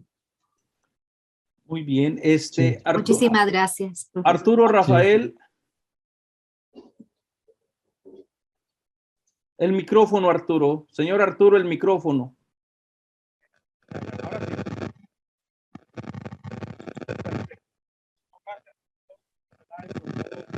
Parece que tiene problemas con el micrófono. No se le escucha. Vamos. Al profesor Jesús Peláez por todo ese enriquecimiento para con nosotros, por sus aportes significativos. Y me llama mucho la atención, por ejemplo, dentro de los apartes que el profesor tocó en lo referente a la parábola o al pasaje bíblico del rico, narrado en Marcos 10, del versículo 17 al 22, y luego la de Lucas 18 al 30. En esos, por ejemplo, pasa por alto a propósito Jesús los mandamientos que se refieren hacia la divinidad, hacia Dios, y que solamente se limita a tocar a los que se relacionan con el prójimo. En la parábola no nos deja entrever cómo obtuvo las riquezas el rico, pero al decirle de que los mandamientos tienes, y esos mandamientos se relacionan justamente con el prójimo, al cual se puede defraudar, al cual se le puede matar, al cual se le puede adulterar. Entonces vemos allí cómo Jesús, de esa forma tan singular y especial que él tiene para poder llevar a cabo esa forma de levantar solidaridad, fraternidad en medio del pueblo. porque evidentemente hoy en día vemos las mismas circunstancias de las injusticias, de las desproporciones, las desigualdades sociales, y el rico es más rico y el pobre cada día sigue siendo más pobre, y mucho más acá en Colombia, donde estamos, en Barranquilla, donde se ven muchas desigualdades. Entonces, le preguntaría al profesor Jesús, en lo referente a esta parte, ¿por qué razón en ese momento Jesús pasa por encima lo que se refieren a la divinidad, hacia Dios, y se limita exclusivamente a la parte que tiene que ver con el prójimo? Muchas gracias. Gracias, Arturo. Pues esto es claro, porque para Jesús Dios se encuentra en el prójimo, ¿no? Hay una escena del Evangelio del bautismo en el que dice que se abrió el cielo. Cuando Jesús terminó de bautizarse, se rompió el cielo y bajó el Espíritu de Dios como una paloma a Jesús, ¿no? Y esto es lo que Jesús considera que es el ser humano. El ser humano, dentro del ser humano, habita Dios, ¿no? Desde que Dios está, Jesús está en el suelo, Dios ya no está en el cielo, está en el ser humano, está en Jesús, al que Él encarna, ¿no? Y por tanto a este es el que hay que darle culto. O sea, hay que darle culto al ser humano. Y por eso Jesús no se para en los mandamientos de Dios, en los primeros mandamientos que miraban a Dios directamente, sino en los mandamientos del prójimo, porque dando culto al prójimo, se está venerando a Dios que habita en el prójimo, según la fe cristiana, ¿no? Y a mí me parece realmente interesante que Jesús omitiese eso, a lo que le hemos dado tantísima importancia a lo largo de la historia de la Iglesia, a todo lo que se refiere a Dios y el alma y el más allá, cuando Jesús andaba tremendamente preocupado por el hombre y el más acá. Muy bien, muy bien. Yo creo que esta espiritualidad nos tiene que invitar a valorar, a hacer prioridades en nuestras relaciones con Dios y con la otra persona. ¿Alguien más quiere compartir? ¿Quiere preguntar? Por ahí vino a manita Josefina. El micrófono, mamita. Hola, buenas tardes. Muchas gracias, Jesús Peláez, por esta conferencia. Me parece muy, muy interesante. Usted nos ha hecho una radiografía del mundo muy acotada y muy buena, y culpando de ello mucho al sistema económico neoliberal, pero me figuro que es porque más conocemos, pero también está el sistema marxista, que también tiene hartas fallas. Me pregunto, yo más que culpar a los sistemas económicos, ¿no hay mucha culpa en las religiones mismas, en que no han sabido que nosotros practiquemos, que nos llegue el mensaje, por ejemplo, de la religión católica o el mensaje de Jesucristo? Nosotros, si realmente lo practicáramos, no estaríamos como estamos. Muy distinto sería el mundo si practicáramos nuestra religión y siguiéramos el mensaje de Jesús. Más que en los sistemas económicos, ¿no está el mal del mundo en el hombre mismo? No hubiéramos llegado nunca a los extremos de un neoliberalismo y un marxismo. Llevamos 2000 años y seguimos igual, en el sentido de que el hombre sigue igual de egoísta. No sé qué le parece mi comentario, pero es algo que quería. Bueno, es que hablamos de los sistemas económicos porque vivimos inmersos en ellos, ¿no?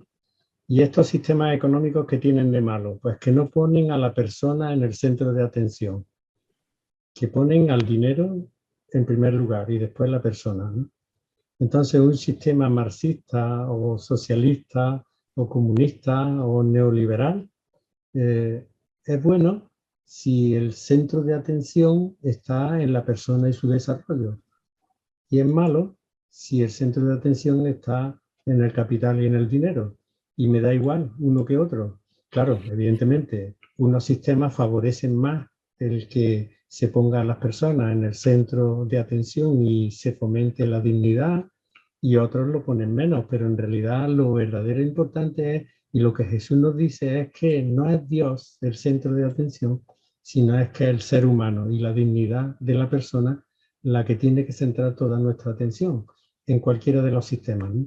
Y eso sí que lo podemos hacer a nivel individual, a nivel de familia, a nivel de grupo, a nivel de comunidad, de provincia, de país o de estado, ¿no? El bien de la persona humana es lo que tiene que pretender cualquiera que quiera actuar. Y si no hace esto y pone el bien del dinero, pues tenemos las sociedades que tenemos más o menos, ¿no? Un sitio en el que se ha colocado una nueva religión. Luego ha hablado de las religiones y en realidad yo es que creo que el cristianismo no es una religión, ¿no? Se convirtió en una religión con sacerdotes, con sacramentos, con templos, con cultos, ¿no? Pero en realidad el cristianismo era un estilo de vida, ¿no? Jesús era laico y no perteneció al sistema judío, ¿no? Y fijaros, nunca entró en el templo de Jerusalén, ¿no? Es curioso, ¿no? Y fundó una Sí. sociedad de hermanos que aceptaban a Dios como Padre y que precisamente de esa premisa básica pues se deducía que todos tenían que ser hermanos, ¿no? Y solidarios, ¿no? Y Sí, hemos a eso me quería convertido, referir. el cristianismo lo hemos convertido en una religión en la que tú tienes que ir a misa, tienes que confesar y comulgar y cumplir los mandamientos y todo eso, ¿no? Jesús no propone una religión como alternativa, sino un modo distinto de ser y de vivir en la sociedad, solidario y austero, ¿no? Y eso comunitario, ¿no? Ese es el núcleo del cristianismo. Después el cristianismo pues se ha convertido en una religión que en esto le coló un gol muy grande el judaísmo porque se convirtió en una religión con culto, con templos como había en el judaísmo y como hay en otras religiones, ¿no? Sí. Pero en fin, esto daría A lugar eso me refería, que, debate, ¿no? sí, que nos quedamos con muchos ritos y mitos y olvidamos el verdadero mensaje. Y si realmente lo practicáramos, no tendríamos el mundo que tenemos hoy. Yo esta escena que he puesto del bautismo de Jesús es muy interesante, ¿no? Porque para los judíos Dios estaba en el cielo, estaba muy alto y necesitaban una serie de intermediarios que eran los ángeles, era como Segur, ¿no? Como el servicio urgente, ¿no? De transporte, ¿no? Que traían el mensaje del cielo al suelo. Cuando Jesús se bautiza, o sea, cuando Jesús se compromete a morir y dar la vida, que eso es el bautismo de Jesús por los demás, entonces resulta que el cielo se rompe y Dios baja del cielo como una paloma, o sea, no en forma de paloma, que se ha dicho, por eso pintan al Espíritu Santo como una paloma, es difícil rezarle a una paloma, que baja con la querencia de una paloma a su nido, ¿no? ¿Y qué quiere decir esta escena que ponen los evangelistas al principio de su evangelio? Pues quiere decir que Dios ya no habita en el cielo, sino que habita en el corazón humano.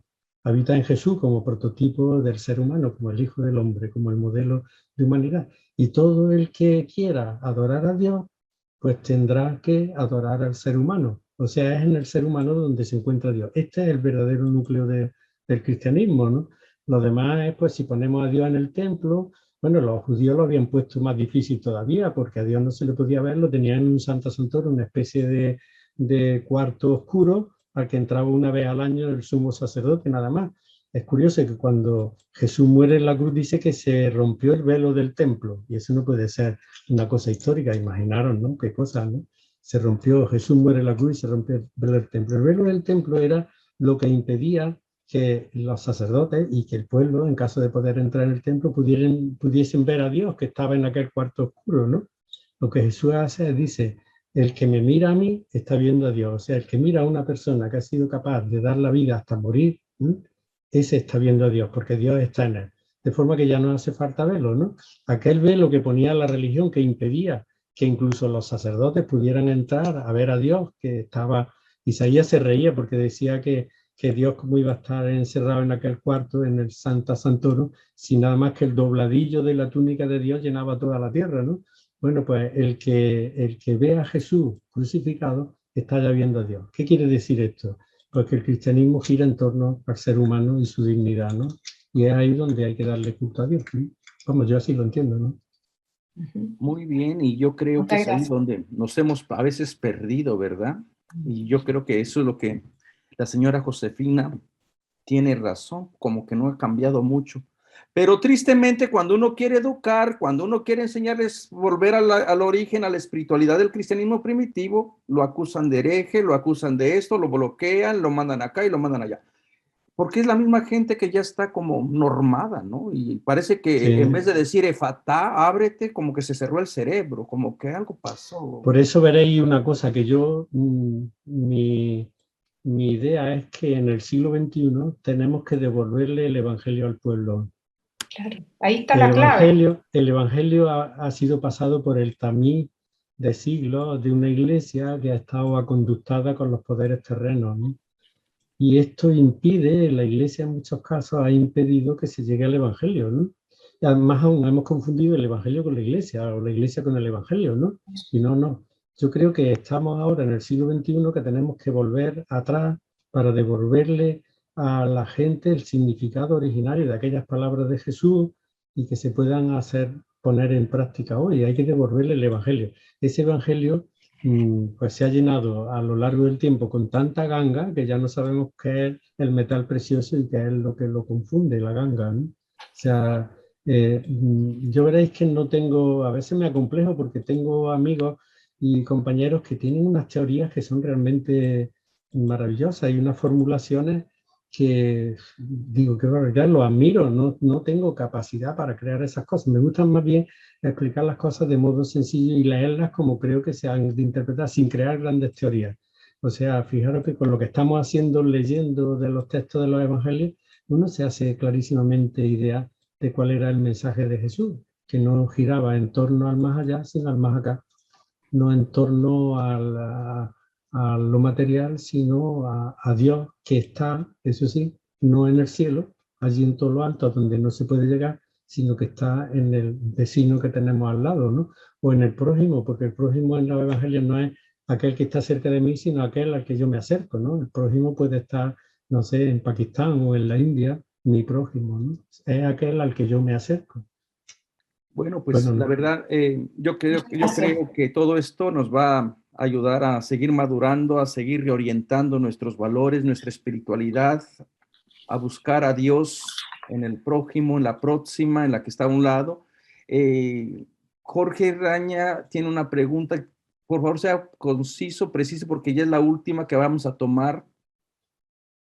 Muchas gracias, Jesús. Yo quería hacer un comentario, digamos, en términos, digamos, del énfasis de ciertos verbos o ciertas palabras, que es, por ejemplo, el repartir, el dar, ¿verdad? Que quizá en época de Jesús estaba bien y en todos los tiempos, indudablemente, pero creo que en los tiempos modernos, donde hay tanta gente y tantos pobres además, creo que es conveniente enfatizar lo que tú mismo dijiste, que es fabricar, hacer, producir, porque si yo tengo una torta y la reparto, nos quedamos todos sin torta, pero si yo enseño a hacer tortas, bueno, yo creo que ese es el enfoque que deberíamos tener en general, más que andar repartiendo, lo cual también es bueno, pero en términos de paternalistas. No, simplemente enseñar a la gente a producir, a salir adelante, a trabajar, el esfuerzo, sino de alguna manera también hemos producido, hemos fomentado un enfoque paternalista donde la gente lo único que quiere ahora es que recibir y que le regalen todo y que le entreguen todo. Bueno, entonces ahí hay un problema complicado y dicotómico. Hoy yo creo que el mensaje de Jesús hoy consistiría en que hay que dignificar la vida humana y esto se podrá hacer de muchas formas, pero hay una cosa que es urgente. Allí donde hay alguien que no tiene para comer, hay que darle de comer. De todos modos. Esto es fundamental, ¿no? Ahora, una vez que se ha superado lo importante no es tanto darle de comer cuanto darle un instrumento que puede ser el trabajo, un empleo, para que pueda comer con dignidad, ¿no? O sea que esta sería, las palabras de Jesús, como he dicho, no se deben de aplicar al pie de la letra, sino buscar qué fórmulas servirían para que sigan siendo vigentes esas palabras y sigan surtiendo efectos. En tiempos de Jesús la fórmula era vender y dar, era muy posible pasar de pobre a rico entonces hoy esa fórmula en casos extremos hay que emplearla lógicamente, pero no es la fórmula porque crearíamos muchísimo más miseria. O sea, hoy hay que producir e invertir para que las personas lleven una vida digna y puedan vivir de su trabajo en unas condiciones humanas, ¿no? Pero esto es también muy abstracto. Estos son los sistemas políticos los que tienen que ponerlo en práctica de forma que consideremos que un sistema político es mejor o peor no porque sea de derecha o de izquierda, sino porque se centra en el bien del prójimo, en el bien de los individuos y especialmente de aquellos en los que nadie se centra. Jesús siempre estaba descentrado, estaba mirando a los de fuera, más que a los de dentro, porque los de dentro ya tenían suficiente, ¿no? Eso me gusta mucho. Antonio, ¿tienes...? No, sería... Es que fue tan claro Jesús que yo que sé. ¿Te refieres a Jesús de Nazaret? Tan claro lo que dijo que Jesús, que salir con cosas que no tienen nada que ver con el tema, me parece que yo qué sé. No es justo, ¿no? No es justo una clase tan linda, a veces por hablar, mezclar cosas que no tienen nada que ver con el tema, ¿no? Yo sigo pensando lo mismo que hay los antiderechos están metidos en todos los chats. Manuel muy bien lo sabe, y bueno, hay que dejarlos hablar y que hable. Yo creo que... Muchas gracias, Jesús. Gracias, y muchas gracias, Manuel. Gracias, Antonio. Y bueno, a mí me gusta mucho esta idea de Jesús siempre fuera del lugar, siempre en el lado equivocado, en el otro lado, siempre en el lado opuesto, ¿verdad? Bueno, miren, gracias, Jesús, de verdad que tómense la oportunidad de volver a escuchar, de volver a reflexionar la clase y van a ver que van a aprender, vamos a meditar más, vamos a madurar más nuestra espiritualidad. Y de verdad que ha sido una gran lección de vida, mucho para pensar y mucho para cuestionar, y yo creo que al final tenemos que volver al origen de la esencia del Evangelio. Gracias, Jesús, por esta oportunidad, y con esta misma finalidad traemos cursos tras cursos, y a veces da la pena que la gente no se anota. Les estamos ofreciendo, muy pronto vamos a comenzar el curso de la infancia narrativa. Muchas veces las personas en relación a Jesús y su nacimiento, de verdad se creen las historias de que una estrella andaba como loca, brillando aquí, brillando acá, y se quedan con esas imágenes que nada tiene que ver de verdad con el mensaje. Vengan a descubrir de verdad un poquito más bien el sentido histórico, antropológico, sociológico del nacimiento de Jesús. Anótense a este curso que va a comenzar el 29 de noviembre al 4 de diciembre. Va a ser toda una semana corrida. Y a la comunidad de Estados Unidos, Canadá, le estamos pidiendo una donación de $50, pero recuerden que si no tienen el dinero, a los de Estados Unidos, pues no es, como les dijera, no van a quedarse sin entrar, ¿verdad? Pero sí, y a los que puedan ayudarnos a cooperarnos, la verdad, el dinero hay que tener mucho cuidado, no queremos convertir el evangelio en tráfico, en estar lucrando, pero también necesitamos, pues, ser agradecidos, ser conscientes de lo que se está facilitando. Si pueden donar $1, 50 centavos, todo es bienvenido, ¿verdad? Entonces, ya lo saben, los Evangelios de la Infancia de Jesús con el doctor Toribio Tapia va a ser del 29 de noviembre al 4 de diciembre, de las 7 a las 9 horas, tiempo de Chicago. Así que para que ustedes lo anoten, por allí Félix les mandas el enlace. Y bueno, no nos queda más que agradecerle a Jesús, agradecerle a ustedes, y nos vemos la próxima semana, y van a ver que ya Jesús no lo vamos a soltar, vamos a tener Jesús para rato. Cuídense mucho, que Dios les bendiga. Se entiende Jesús de Nazaret, ¿no? Jesús de Nazaret y sus representantes sabios. Que puede dar lugar a confusión esto. Ok. Cuídense mucho. ¿Te parece? Buenas tardes. Gracias, Padre. Gracias, hermanos. Gracias. Gracias. Muchísimas gracias. Feliz tarde. Gracias, buenas tardes. Buenas tardes. Gracias. Gracias. Gracias. Gracias. Adiós. Gracias.